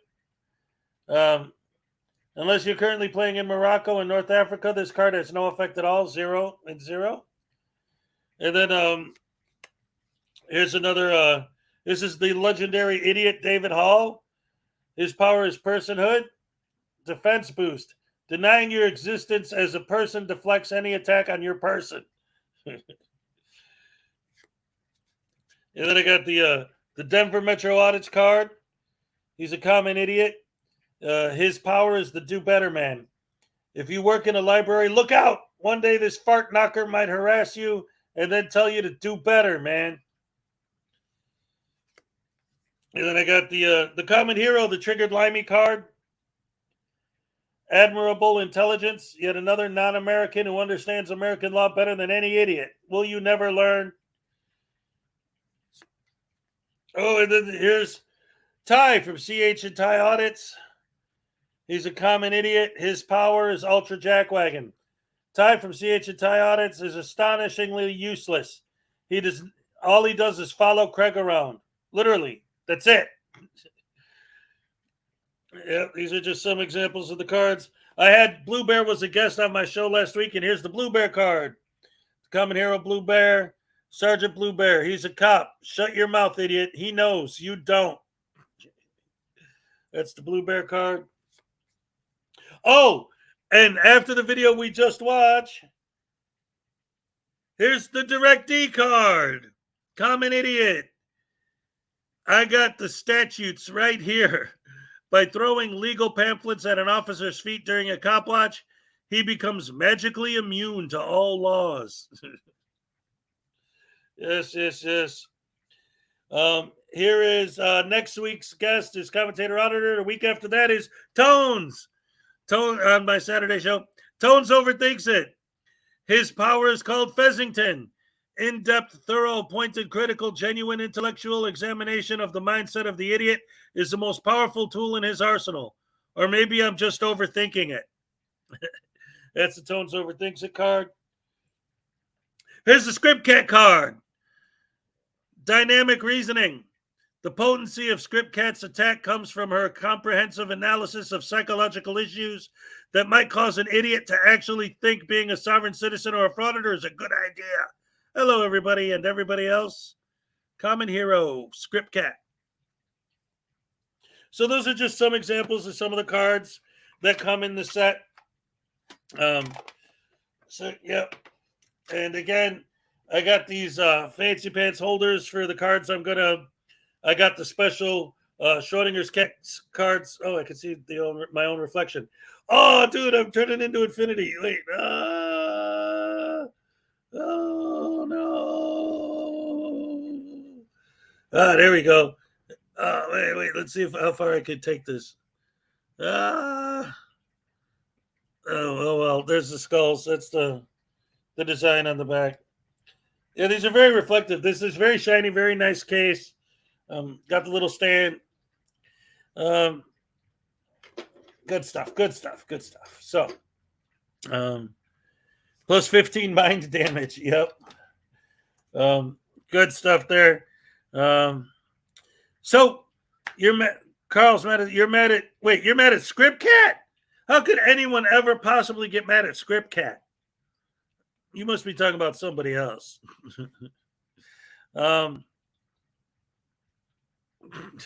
Anyway, let's take a look at some of the other stuff I got going here. Let's see, where's the one?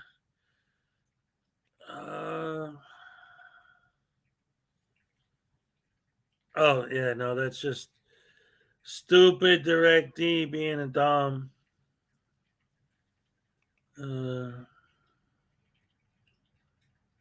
Let's see.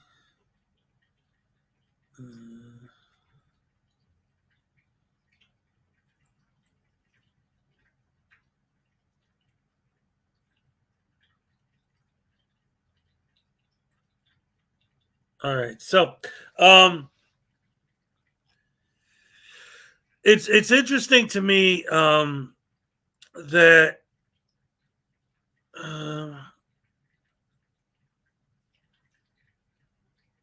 it's amazing to me the way that these guys think. Like this whole DirectD thing is back in my head. What's up, Leland? We just watched the most recent Frauditor troll video about DirectD getting arrested again, and I the things he was saying in court, and I saw this video before, but all right, take it easy, Florida Jam. But wait, what? Script Cat broke up with you for no reason. Dun dun dun. Well, I don't know, man. But anyway, so we watched that, and now I've been thinking about like the arguments that he makes and the way he thinks. And see, all right, so for those of you who don't know what happened yesterday, it was because it wasn't online, but it was in my comments. So you guys who've been following me for a while, I've made some videos where I respond to negative comments, and I do some proper trolling and some pretty, just having fun with it, whatever. Because these guys aren't worth arguing with, It's like anything you say, they're just gonna reject it. So it doesn't matter, no matter how logical your argument is, no matter how factual your argument is, they're just gonna say no, it isn't. It's literally like, and it's funny because this is a joke, okay? In Monty Python and the Holy Grail, when the Black Knight gets his arm chopped off, it's a joke. But these guys are doing this in real life, okay? He gets his arm chopped off, and he says, your arm's gone. And he says, no, it isn't.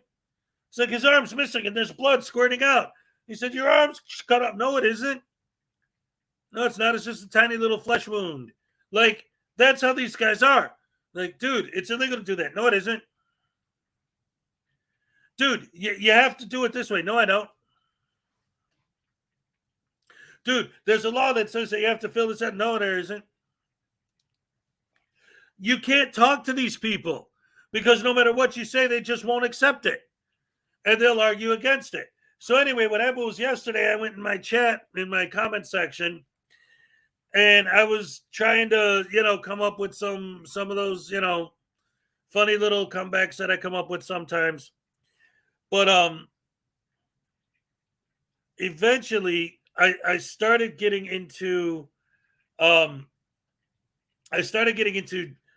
understanding, it was like a conversation with a couple guys, because I noticed after a while that a lot of the comments I was responding to was from the same person or persons commenting on different videos. Like at first I just was making random responses, but after a while, and I realized that I was sending these responses from different, videos to the same guy, that before I knew it, I was having a conversation with this dude and didn't even realize it was the same guy at first. So then I started going back and forth with him on purpose. And I even told him at one point that I was looking at it as like I was like a cat and he was a mouse, and I'm just batting him back and forth, having fun with him, trying to argue all these points. But that's where my community post came from, because no matter what I tried to explain to them, just like all these guys, they never accept anything you say. It doesn't matter how true it is. It doesn't matter how factual it is. They just say no. Like, that's it. It's just no because I just said it's no. That's what you get. All right, ladies and gentlemen, whatever. I'll gnaw your legs off. That's right. It's just a flesh wound.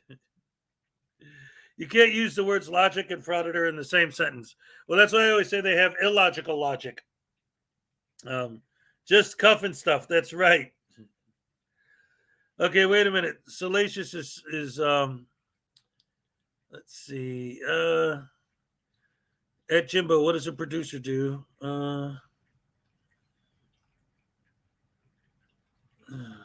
Number one, Salacious, thank you so much. The number one producer for the Hezokuai show. Okay, Salacious, you don't even realize it yet.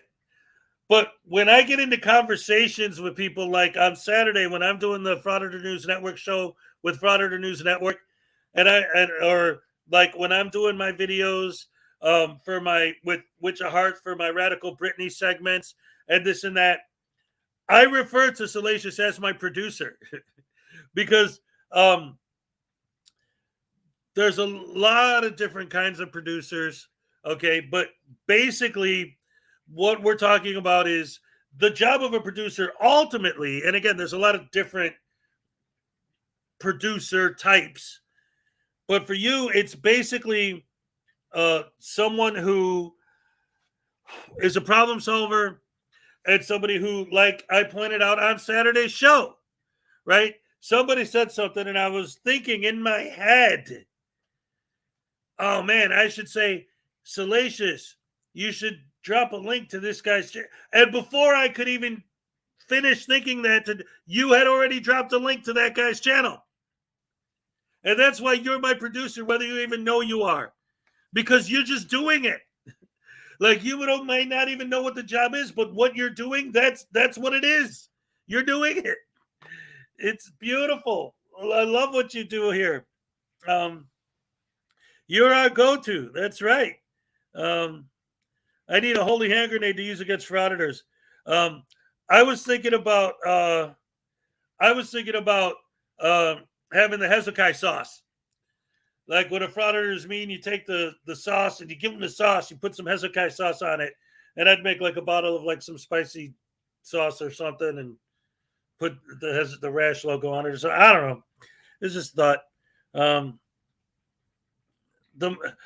you go. My jam is problem solving. My family calls me the modifier. Beautiful. Perfect. Love it, love it, love it, love it. So I appreciate all you guys so much. And Salacious, you have no idea how much I appreciate everything you do for the channel. Like, since I launched the Saturday show, between that and this, you have made the whole transition so much smoother for me. You don't even realize it. Binary Tools is in the house. What's up, Binary? Ain't seen you in a minute. There you go. Good morning. Good morning. I've been back after being away from YouTube for a month. I hope you all have been well. Yes. We've been great. There's been a lot of stuff going on over here. Last month, I had a giveaway. You might not even know about this. Salacious handmade these Frauditor voodoo dolls. Look at this. They got crooked teeth. They got the fake press pass, a tiny black little heart.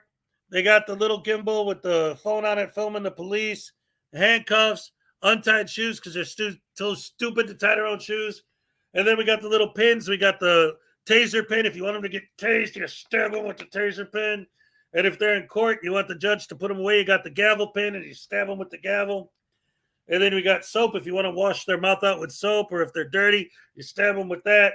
And I had a raffle last month, and the winner got one of these, a handmade from Salacious Frauditor voodoo doll. Lisa White was the winner, and she got her voodoo doll. Thank you, Space Trucker. Thank you so much for the $2 super chat. Now this month, I decided to do a monthly raffle. This month I'm doing my cards that I invented. My card game. There's the Glen Serio card, the massive body odor attack, and there's a bunch of other cards there. Here's the Schrodinger Avatar card, which I have in a case. And the giveaway for this month is going to be a full set of all 110 cards.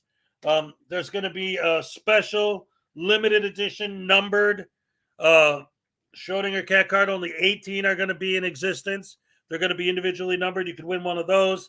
And the way to enter the contest is any donation to this channel for any amount, super chat, super sticker, PayPal, whatever, automatically gets your name entered into the contest for the month of March. Well, that's the thing. You could win cards. The only thing I don't have for the game is, I designed it, but I don't physically have it yet, is an actual mat, like to play the game on. but the way it's going to work, the idea behind it is there's going to be a post office, a police station, and a city hall. And you have 3 locations, and you're basically fighting for each location. That way, if you win one, you still have to fight for the other 2, and that makes it a little more of a challenge to try and figure out, how you're going to do it. And the booby prize is a date with David Perillo, ladies. Oh, no. Oh, anyway. Good morning, Binary Tools. Great to see you here again. Great to have you. Great to have you. We've been doing real good over here. Lots of fun. And so the next video I wanted to show is a video from Blackheart Knight about a sovereign citizen in court trying to act like he's a lawyer. Lisa White wants cards, dag nabbit. Hey, you know what? The booster pack that I sent you, because I don't know. I randomly made the booster packs. What cards were in it? Can you share with us? That would be great. Just curious. But yes, you're entered in the cards contest for sure. And if you end up winning the whole set, then no matter what you got in the booster pack, you'll get some doubles. So maybe you could, I don't know, resell them or something. Lisa White, beautiful. I love this. Thank you so much for the super chat. All right. I want cards. Leland Squirrels, what's up? All right. David's booby prize isn't just for the ladies. Oh, no. So anyway, I'm going to play this Blackheart Knight video. And hopefully this will be more entertaining than watching paint dry, because sometimes listening to these idiots talk when they try to pretend they're lawyers is so like, oh no. Oh, I haven't opened them yet. I didn't want to ruin the package. Hey, you know what? That's cool. Maybe someday they'll be worth a lot more unopened. Just like toys, from the old days are worth more unopened. Do not pass go. Do not collect $200. Well, it'll definitely have a go straight to jail card and go directly to jail. Yep. Nice. And again, Lisa, that's a handmade. For those of you who don't know, my booster packs are in a handmade package. This is another thing too. I'm trying to make every month's raffle unique. So if you want a set of these in the February raffle, this is the packaging it's going to be in. But for the March raffle, I'm going to have actual boxes about this size. And I'm going to have the cards in the tiny little boxes. Just to make it everyone a little bit unique so that, like she said, if someday, if this, like I become, my channel really takes off and becomes more popular, they'll be like, oh man, I have an original set of booster pack I never even opened from Hezokuai back in the old days. So you never know. Anything could happen. So let's watch this idiot being stupid.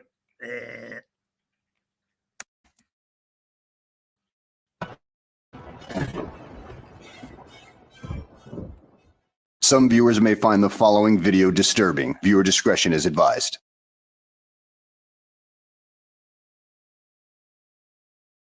Well, hello and welcome back to the channel. In today's video, I have a sovereign citizen who is trying to help a fellow Sovtard out by contacting a call center and acting like he's a lawyer. Let's see how well that holds up. So let's sit back, relax, and enjoy the show. And this call is being recorded for record keeping. This is Marcus. Hey Marcus, how you doing? I'm sorry I've been playing phone tag. No, it's all good. It's all good. I know you're a busy man. Okay. I got a couple questions reference this writ of discovery. Certainly.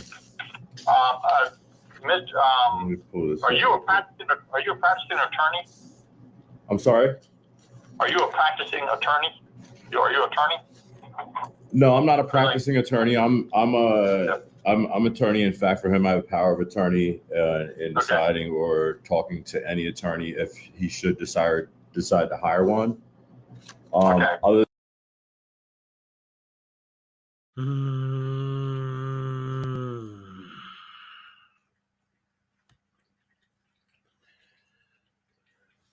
Please, all sovereign citizens, all frauditors, listen to me.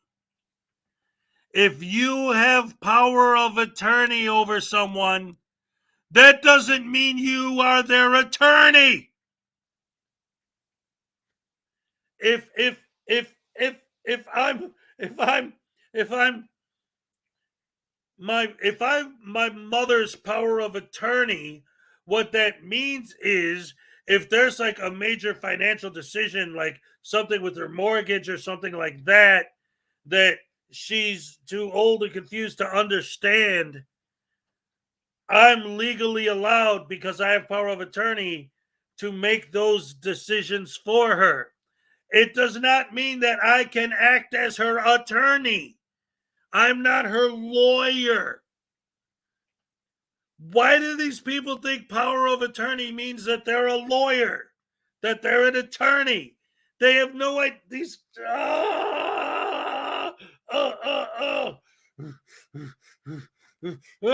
Get the gavel out for this one, baby. Woo-wee. You dumb sovereign citizen idiot. You stupid dumb. Now, a couple people have asked, because they notice how viciously and violently I stab my voodoo doll.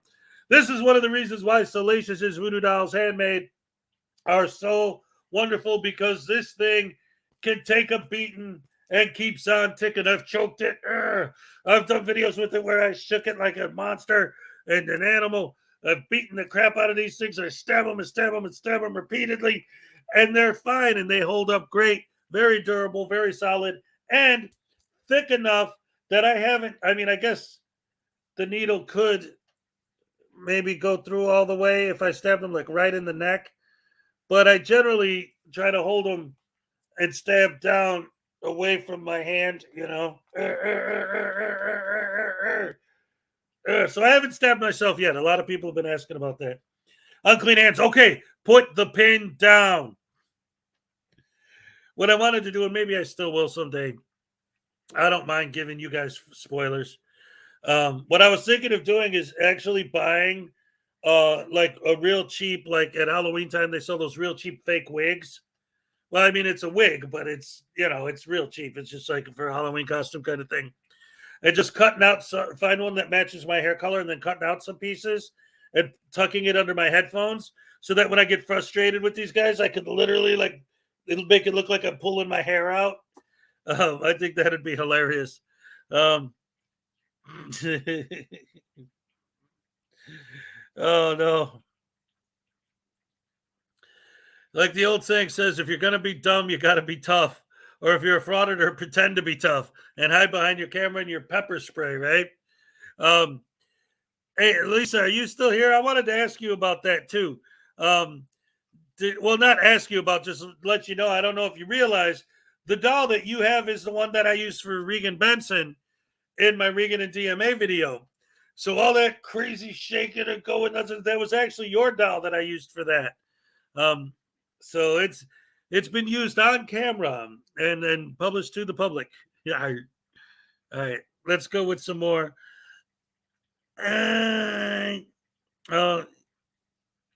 Yes, absolutely. Binary Tools is a long time supporter of the channel. I absolutely have no problem with him doing anything. With Binary doing anything. You guys get up hecka early. Tase auditors and laugh like hell. Yes. Well, you know what? Actually, are you saying you abused my doll?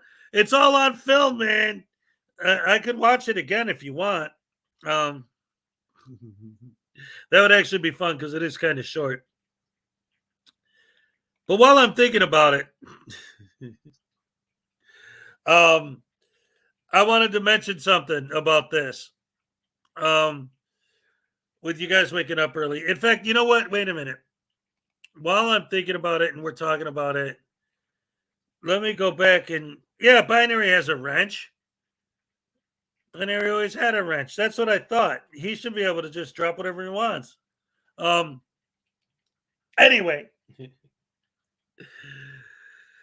I love you guys.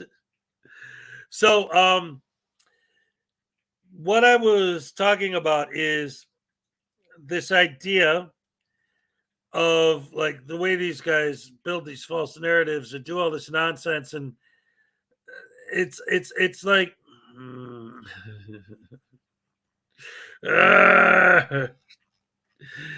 they drive me so crazy with this nonsensical nonsense, their illogical logic, their immense stupidity, and like well, here, let's watch a little bit more, and then because I think what he's about to say is going to get into a little bit of more what I was going to say, so then it'll just be redundant, but I can comment on it after. So, other than that, I'm just doing what he asked me to do. Like I'm doing the things that he's asking me to do regarding the case.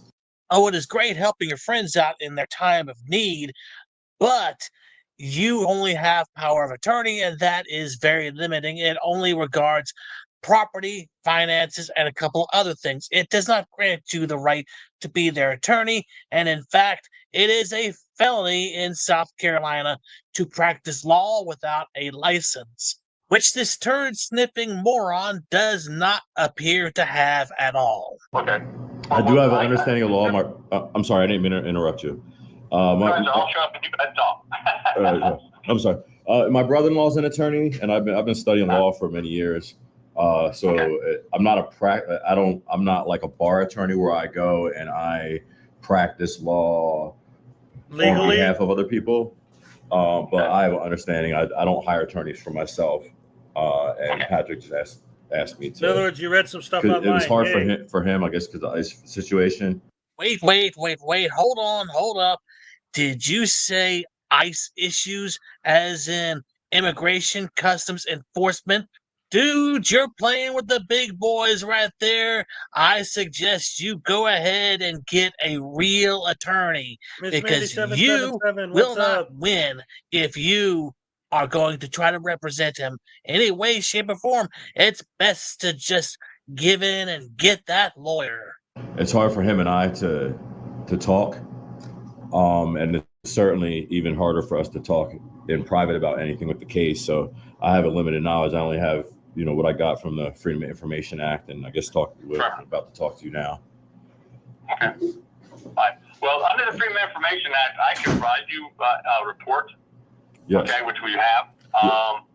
But to provide you any evidence or anything of that nature of the case itself, I can provide it to him under Rule 5 if he wants to request it under his pro se for the court. I can provide him that, but he's going to have to send me a letter requesting a Rule 5, and I would be happy to provide it to him. I'm unable to provide it to you since you're not an attorney. Well, I'm attorney in fact. I sent the power of attorney, so that's lawfully binding. That's lawfully binding. Oh, wow. We've got an incompetent buffoon here. Just because it says attorney on power of attorney doesn't mean that you're an attorney. Power of attorney gives somebody permission to deal with the affairs of another person. And the scope of power of attorney is quite limited. You're not going to be able to represent him in any way, shape, or form. It's best to get a lawyer before you commit a felony and make yourself look like an even bigger moron than you already are. Yeah, well, I've checked with our county attorney, and he said it would be better if we received. Well, can you put me in contact with your county attorney then? No, sir. I deal with these things. Yeah, but that's on what. All right, well, what you're trying to do now is unlawful. What you're trying to do now is unlawful because I have power of attorney.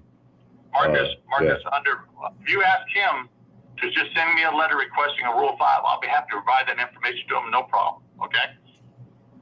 I can do that. That's what I'm trying to say. Just saving a lot of time and effort. If you just send me something requesting, God dang it, Mark, cut it out. Okay. If you send me that, I'll be happy to provide it to him himself. Okay, but I can't provide it to you. Okay. I have power of attorney in the case. You'll have to excuse my friend. He's a little slow. That doesn't make a difference. I can't send it to you, sir.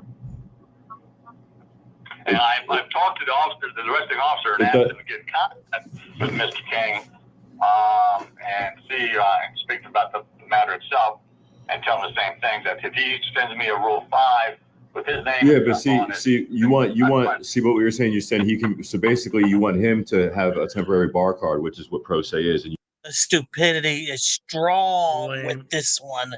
You are a complete moron, considering that pro se is representing yourself.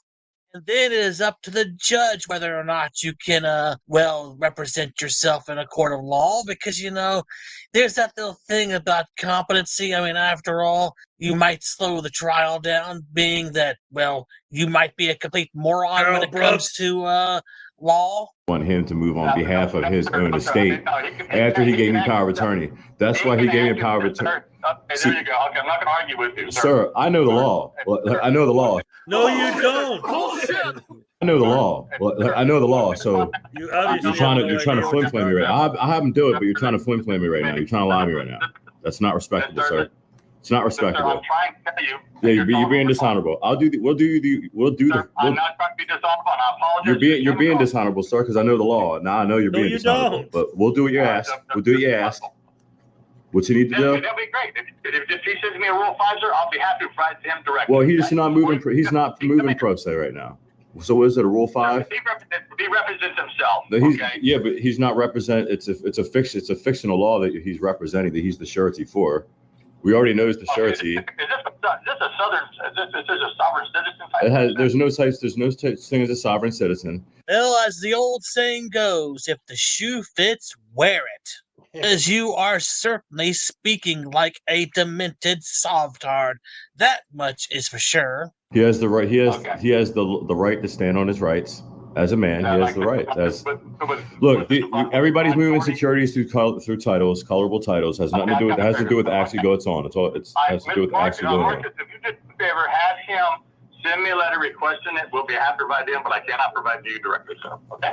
Okay. All right. Thank you, Marcus. Have a great day, sir. Okay.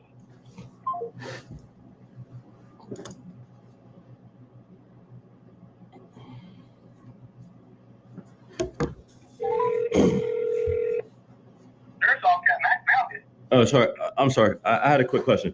Do you have the number to the? Oh, this is Marcus again. I'm sorry. Do you have the number? Do you have the number to the Treasury Department? No, sir. I sure don't. I don't deal with Treasury office. That's feds.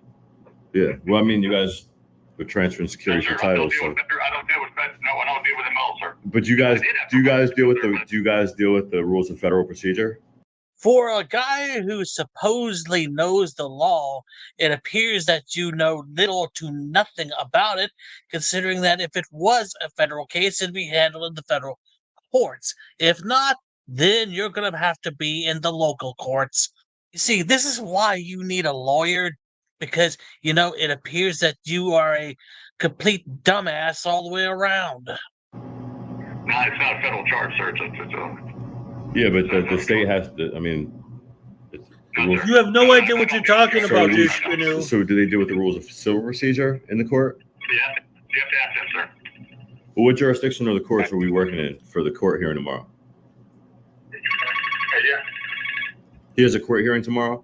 If he does, it's a magistrate hearing, right, for possession of marijuana? It just says session. It doesn't say. It just says in general sessions. Then he has to go appear for general session, I guess. It says general sessions.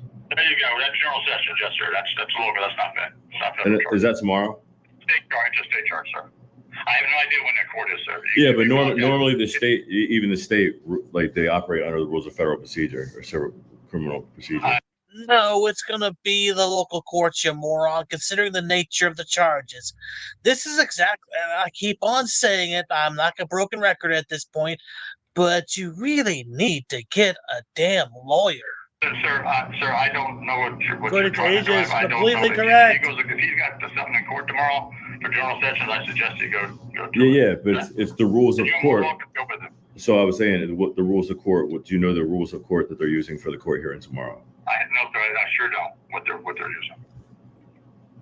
Okay. I mean, do you guys? If he sends me a letter for his Rule 5, I'll be happy to provide that next. Okay.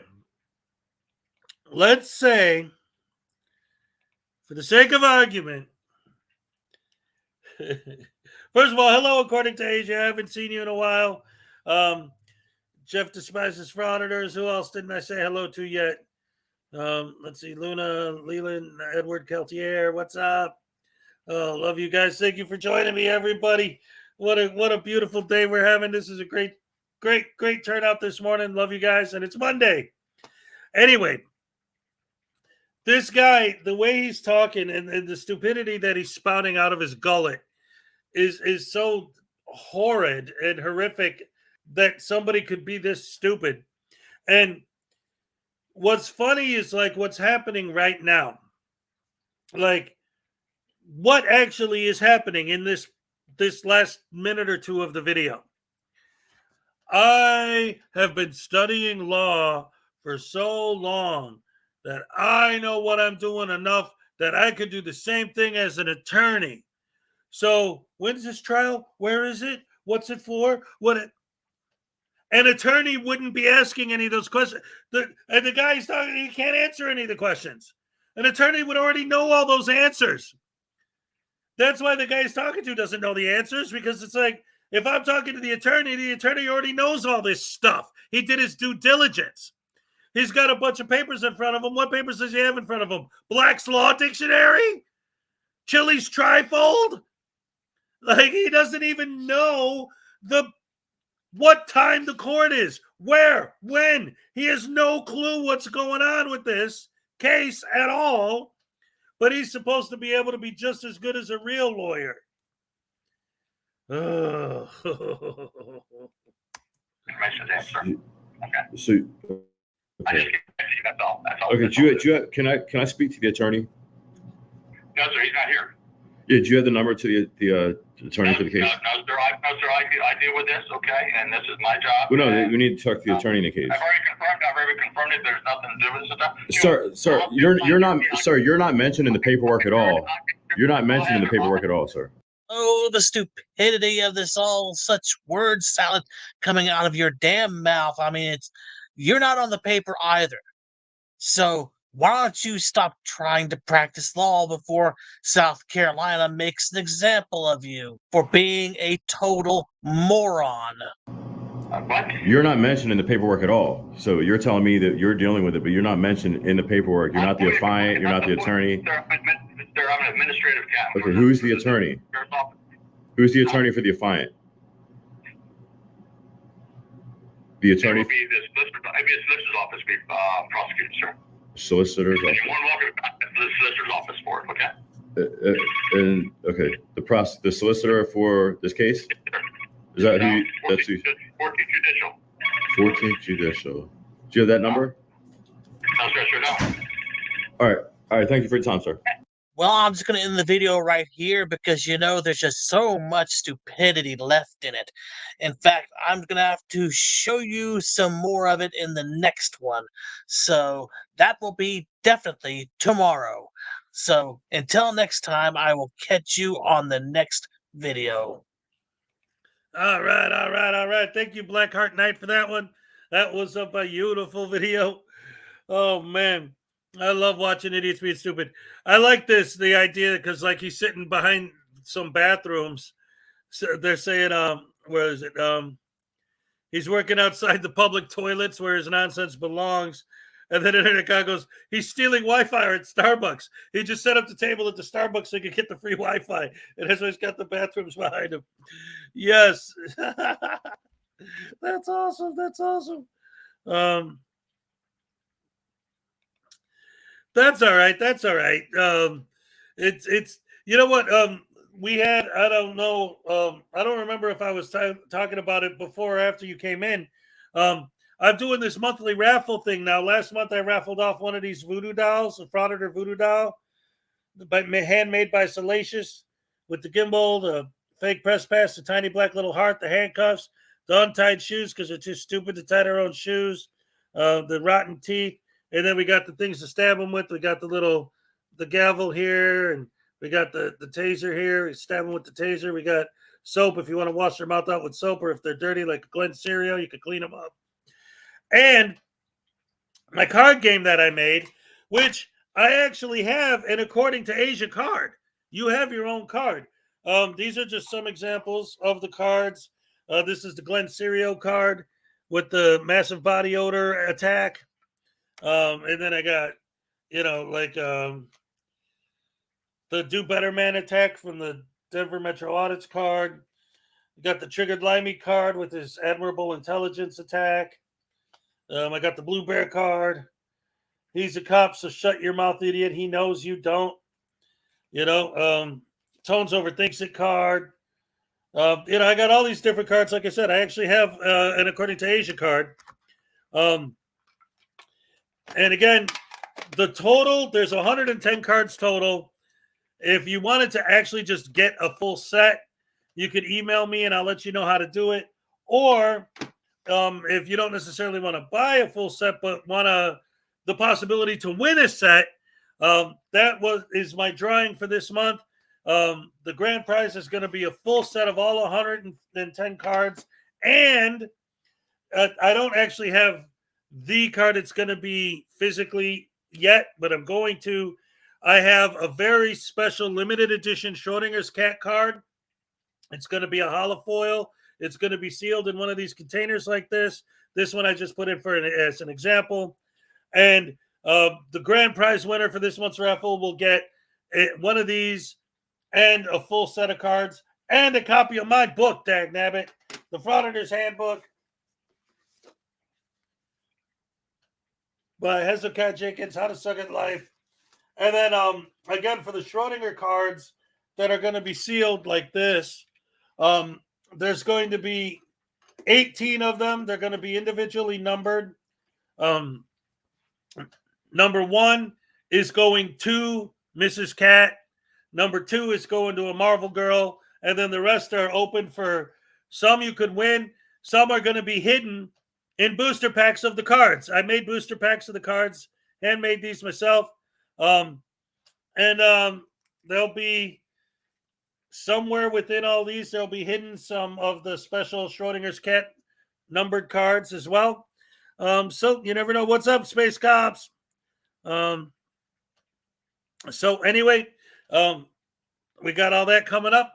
Again, so any donations to the channel for any amount, whether it's a super chat, super sticker, memberships, PayPal, anything, whatever, automatically gets your name entered to win the cards, the book. And also the big if is there may be more of these coming down the line.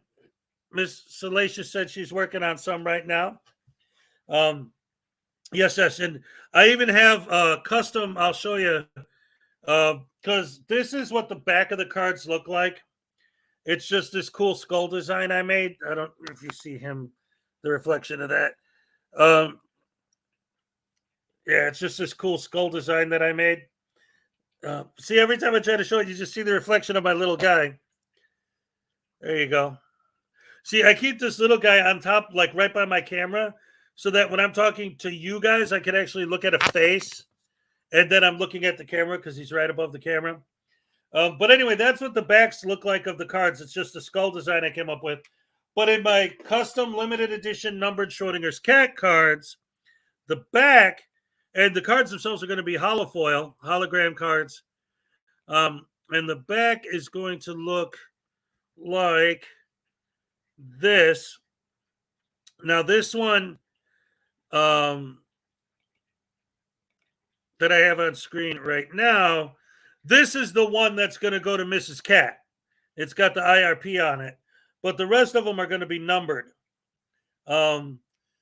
So that's, and I just decided to honor because he was in the Navy and he was very proud of his naval service. So yeah, I did all that. So we got that coming down the pike, and we'll see how that goes. So yeah, good stuff.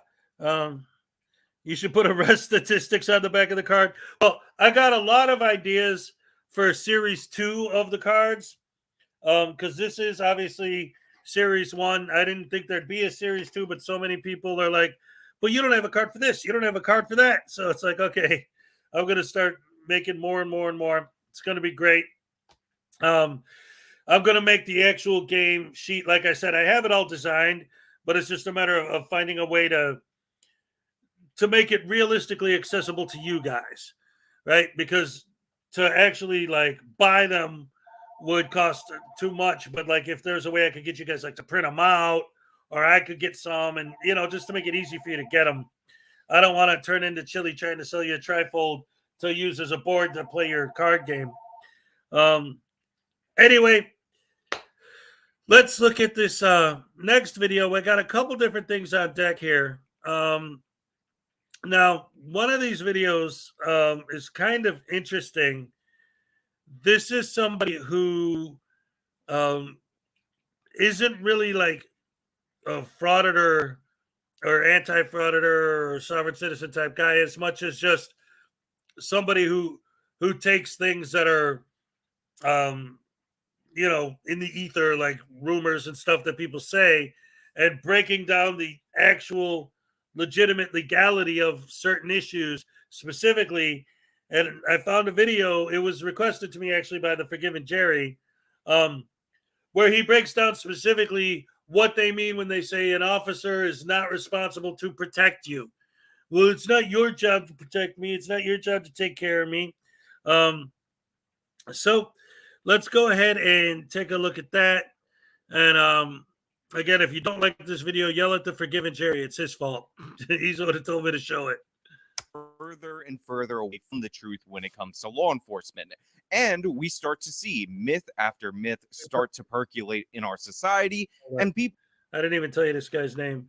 His name is Actual Justice Warrior. Instead of Social Justice Warrior, it's Actual Justice Warrior. 211,000 subscribers. Man, if I ever got 50,000, I'd be the happiest guy in the world. Heck, 10,000, 5,000. Buying into all these unreal, ridiculous premises related to crime and law enforcement. And that's what I got to deal with today, because I've talked about a number of these myths before. My absolute favorite of all time, coming from Knowing Better's ridiculous video, where he claimed there was no increase in crime, no crime wave. That was a total myth.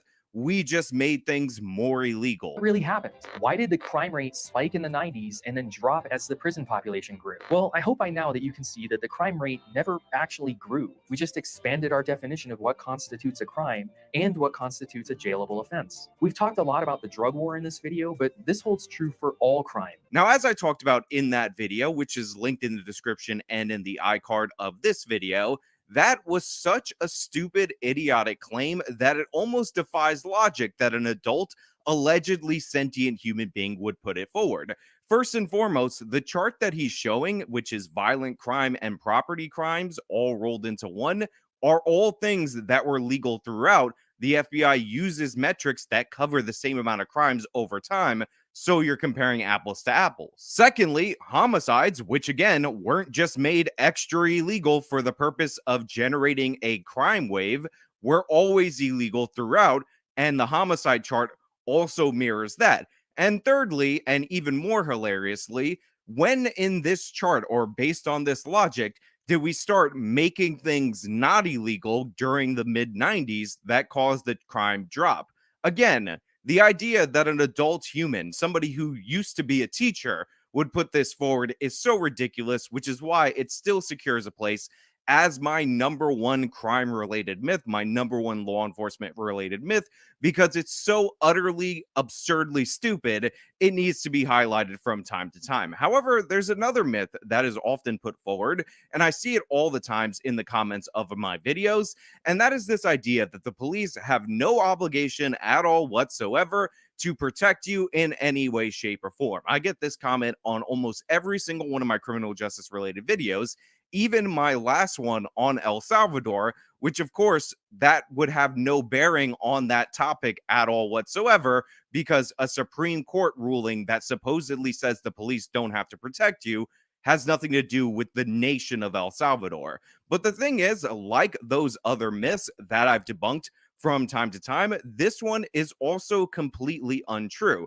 And the conclusions that the left draws from this untrue myth, that we need to get into the social workers more and really get those social workers into the community because the police don't have to protect you, are also completely asinine. And when you find out what was actually in this case, patently absurd. And of course, the opposite is true. But before we get into this myth, this video is sponsored. So let me chuck it to the sponsor, then I'll bring it back over here and we'll talk about it on the other side. If you're concerned about your weight, you're not alone. A recent survey showed about half of all Americans are looking to lose weight. And one of the best things you could do for weight loss is go over to ketowithjustice.com and get yourself this amazing keto powder. I've talked about about how he's members reading of his my family ad. are on the keto diet, and they swear by Here's the the powder thing. over at Keto with Justice, which has 5 different key ingredients. I that hate helps when all these jumpstart and idiots prolong the use this ketosis stuff process, the way and you that can get Quiet this Lamb is for using it yourself, right now. 51% off, 60-day When money-back guarantee a cop at says, ketowithjustice.com. hey, you know, my main priority What's is the officer word? safety, ketowithjustice.com. it's when an So idiot the is idea sneaking that the up behind police him with the don't camera have and he to doesn't know protect who the you guy comes is and from what he's 2 doing. different Supreme Court Officer cases, and safety we is will more review important. these 2 You need to different step Supreme back Court because you cases, might have a gun. because Officer what safety you is find out number when you one. actually look into them is that they are in fact technical Supreme Court rulings based on specific things and aren't actually as broad as proponents of the myth like to put forward. Also, and this is quite important, there are many circumstances where an officer can not only be sued, found civilly liable, fired, suspended, or otherwise disciplined by law enforcement, but criminally charged due to their failure to act, their failure to intervene in very specific situations. Like, for example, the Asian cop Tao in the Officer Derek Chauvin case. Remember the Asian cop Tao in the Derek Chauvin George Floyd case? Remember how he was not one of the officers that were pinning George Floyd to the ground, and yet he not only faced criminal charges on the local level, but civil rights charges on the national level, on the federal level, along with Derek Chauvin and those other officers that were trying to make the arrest of the resisting George Floyd. Well, one of the reasons and one of the principles behind his charging was that the prosecutors decided that he violated George Floyd's civil rights by not interfering when he saw another officer violating those civil rights. If police officers have no duty at all whatsoever to protect you, then Tao should not have been held criminally liable. However, he was held criminally liable in this situation because, again, there are many situations where police officers' failure to act can result in discipline and or criminal charges. So this is just not true based on the news and the headlines that we see day to day and how officers are charged related to these cases. But what actually is true is quite interesting because you see, there are 2 cases on the books that talk about police power and how the police don't have to intervene in certain situations and they can't be held liable for not being able to intervene. But what you need to understand is that police, in terms of federal law, in terms of what the Supreme Court is referring to, is actually just a word for executive offices, executive actions, or similar. So it could cover the police department because that is under the purview of the executive branch, but it also could cover the EPA. It also could cover the Department of Energy or any department that is under the executive branch because the executive branch typically has the police power because their job is to execute the laws, aka enforce. That's where executive gets their name. So these cases, what you actually find out when you look into them, actually don't have anything to do with police departments at all. In fact, the key case where this so-called no duty to intervene actually comes from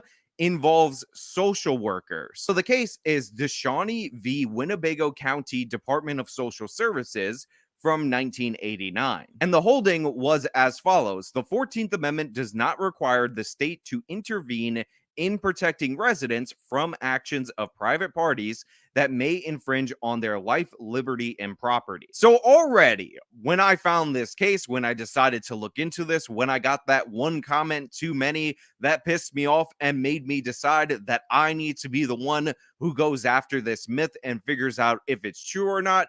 That made me quite suspicious because the Department of Social Services, like I said, are state-sponsored social workers. So when we're talking about police, we're talking about the more broader term, not police departments, and specifically, we're talking about the equivalent of a child protective services case, because that's what this was all about. But let's get into the facts of the case, and maybe this says that the police can just allow you to be victimized by a crime, watch it happen, and not be held liable for not intervening. So this involves a divorce. When the Desanis divorced, their son Joshua was placed in the custody of their father, Randy. Now, Randy eventually remarried, and the stepmother of the child sought a divorce, and one of the things that was cited to the Winnebago County Department of Social Services was that Randy had abused Joshua. When the DSS followed up with Randy, he denied the accusation, and the DSS took no further action, although one of its caseworkers did in fact suspect the abuse was happening because of the frequent visits of Joshua to the hospital. He suffered many bruises and head injuries, and he briefly spent time in the temporary custody of the hospital pursuant to a DSS recommendation. The child protection team eventually decided that Joshua should be returned to his father. Several months later, Randy beat Josh so viciously he fell into a coma and suffered from devastating brain damage. After that, Joshua, with the help of his biological mother, filed for damages against the DSS in order to pay for the assisted living of Joshua, who was required to stay in a facility due to his brain damage for the rest of his life. So this is the case at hand. This has nothing to do with law enforcement or regular, ordinary law enforcement, as people think of it in terms of police departments. This is all about the social workers completely and utterly failing to protect a child, and that child being returned to the custody of the abusive father. Because again, social workers that work for the government, child protective services, all these social service departments do not have a great track record with your children, because these people are never going to care about your kids as much as you. However, this is not a regular police case or anything like that. In fact, law enforcement officers, nurses, and hospital workers have this thing called a duty to report, where if they suspect some level of abuse, they have to refer it to organizations like the Department of Social Services, because they're supposed to handle it. However, what the Supreme Court ultimately ended up ruling is that what the 14th Amendment is designed to do is to protect your right to due process from the government. So it's to protect you from abuses from the government. It's not meant to protect you from private parties just because the government bungled the case and returned you to that private party. Now, the court also said that this claim is properly brought under the substantive rather than the procedural component of due process. Due process does not give rise to an affirmative right to government assistance with protecting one's life, liberty, or property. The government cannot be held liable for injuries that might have happened if it had provided certain services, if it has no duty to provide those protective services. At the time the government returned the child to his father, he was not in a worse position than he would have been had the state never taken custody of him, and that the government does not assume a permanent guarantee of any individual's safety just because they provide certain protection for a temporary period of time. That's it. That's the holding from the court. That's their ruling. Their ruling was that the social workers, just because they protected the child for a temporary period of time, are not obligated to guarantee perpetual protection of that same child. That's what the court ruled. And if the child was injured during the time that they had protection of the child, obviously they would be liable for that situation. But once they determined that the child could be released to the father, and by the way, this is a wrong decision, obviously,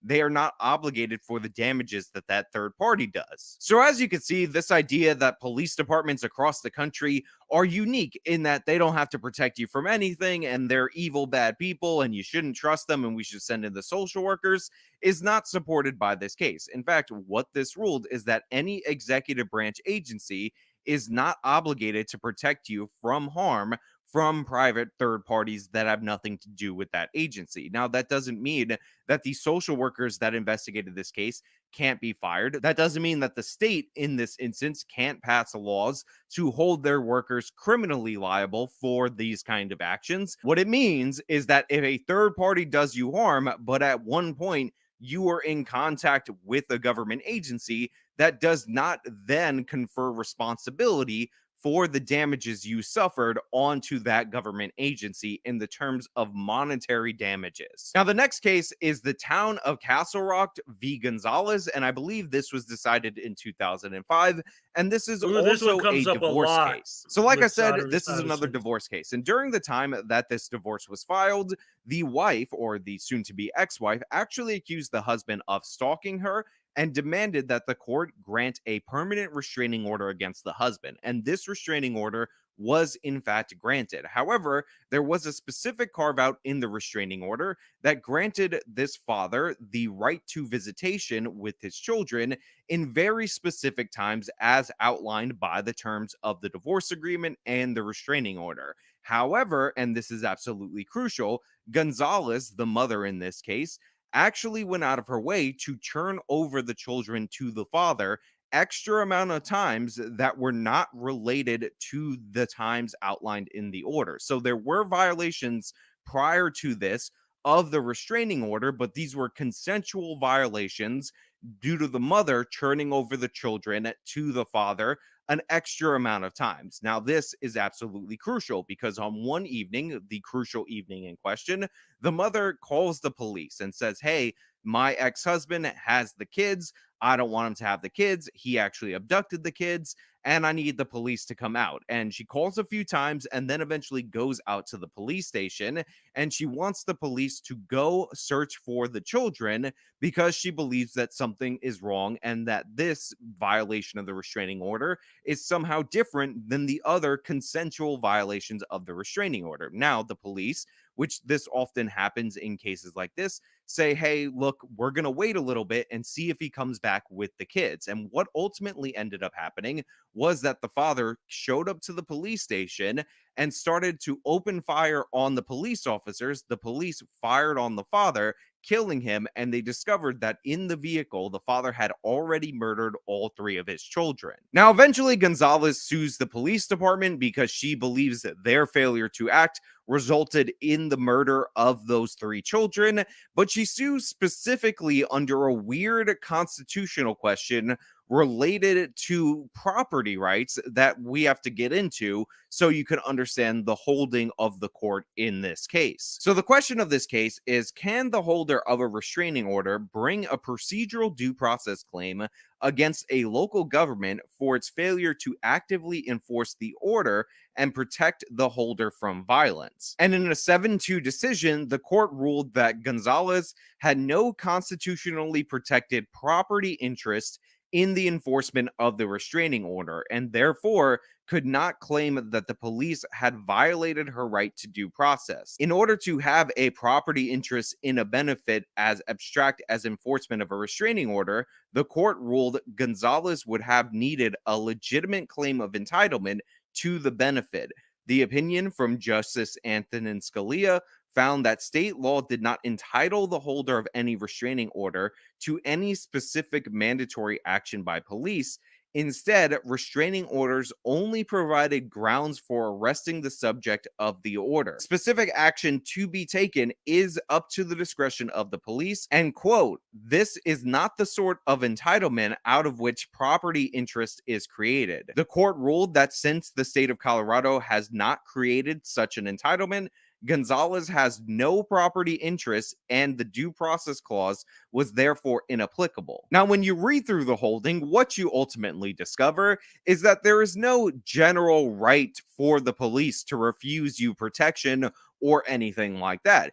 In actuality, what Antonin Scalia ruled in his holding, and again, you can read it for yourself, I'll link the sources in the description of this video, is that the state of Colorado did not create the entitlement necessary, which was a property interest, for this woman to bring this case forward in the manner that she did. Had the state of Colorado outlined this specific entitlement in law and had any other state done similar, then they would have been eligible to be sued for the actions or inactions that they took under the law that was passed under the state. This did not exist in the state of Colorado. So what Antonin Scalia ruled was that technically this was not a violation of her procedural due process rights. So in reality, this myth of the generalized right to not be protected by the police or the police to refuse to protect you does not exist, even in the 2 specific cases that are brought forward as citations for this premise. Essentially, what Scalia said, which was what was just outlined by the Colorado law, is that the restraining order and violations of the restraining order provide a probable cause for law enforcement to investigate and to initiate an arrest at their discretion. In certain instances, they might give an extra warning to the person under a restraining order, but unless the state of Colorado outlines that the police must arrest, and by the way, this isn't a crazy idea, this is something that exists in domestic violence cases, very famously in the state of Nevada, where they don't require the woman or the victim of domestic violence in any specific situation to press charges. Law enforcement can press the charges themselves and remove a party from there.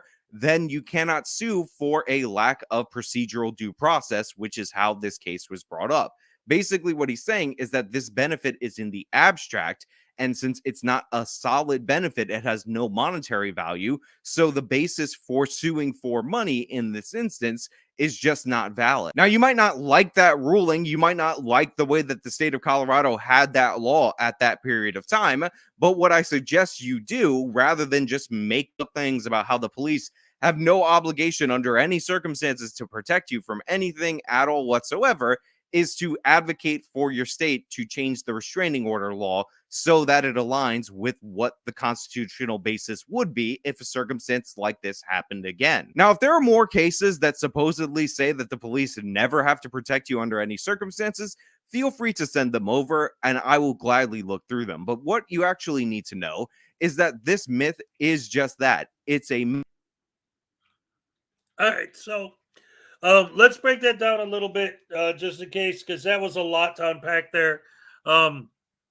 Basically, what he's saying is what we've been saying, what I've been saying this whole time, is that if somebody breaks into my house right now and beats me up, I can't sue the cops for not stopping him from beating me up because they have no obligation to protect me.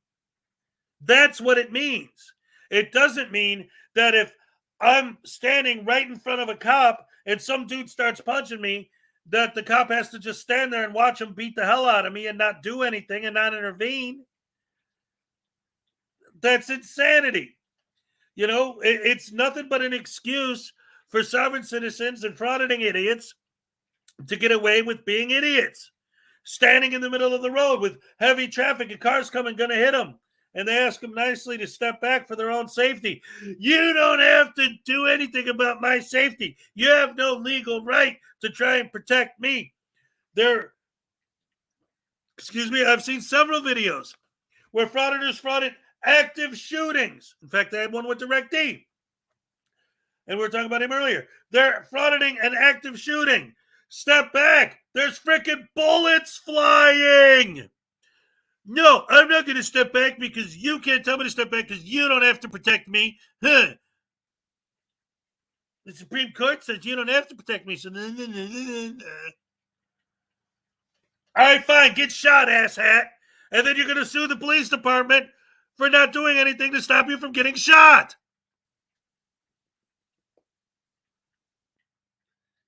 That's like the whole thing. And I say this all the time. You know, with the cops who don't do anything, like, they're going to get in more trouble. Like, that's why we use Uvalde. And again, there's a lot of controversy over that. I'm not trying to go that way, but I'm making the point, like, well, how come those cops didn't go in there and help? Oh, well, I thought they weren't supposed to. That's your big argument. But now that they're actually not doing it, now more people are upset that they don't intervene than the 2 or 3 frauding idiots that get upset when they do. That's the difference. That's the point. I use Uvalde as an example because look at how crazy the entire country went when they didn't intervene. But when they do intervene, you get 2 or 3 frauding idiots or 2 or 3 sovereign citizens who want to complain about that. It's not worth it. I'd rather intervene and have the two idiots that are frauditing or that are sovereign citizens complain on the internet about me intervening than to not intervene and have the entire country shut down over the weekend with people wearing freaking ribbons because I didn't do anything.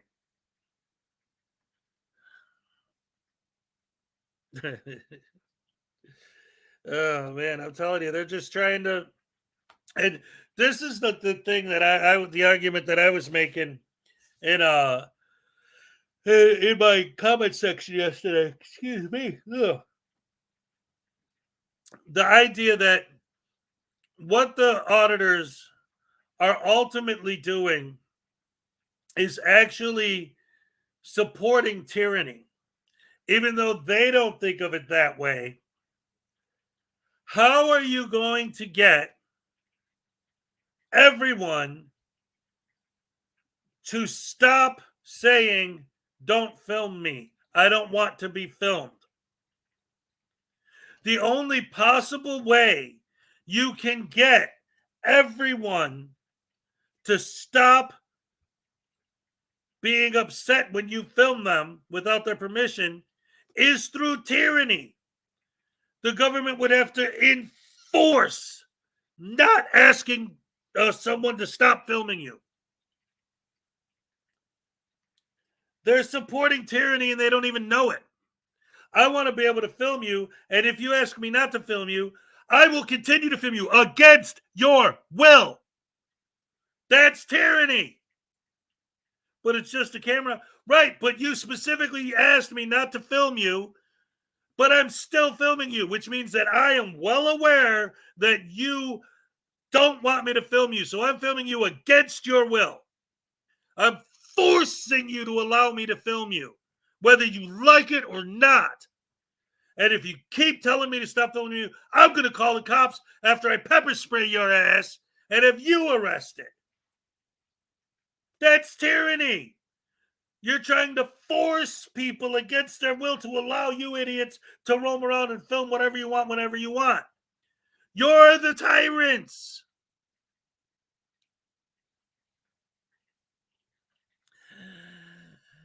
Anyway, the douche canoes are in full effect as always. But that last video, yeah, that did come to us from a request from the Forgiven Jerry. Thank you for that, Jerry. That was a good one. Sarah Burton, what's up? Kim Crawford, Lisa White, Quiet Lamb, of course. Let's see who else is here today.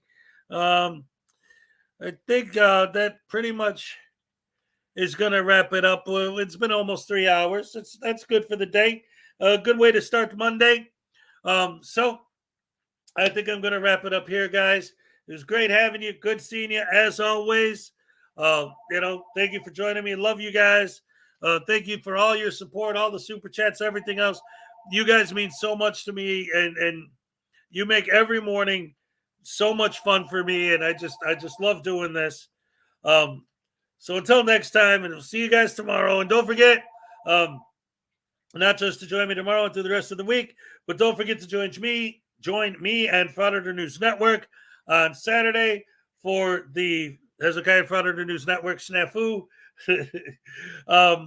show. Our guest this week is going to be Commentator Auditor. Great to have you here, and thank you guys and all y'all. Yeah.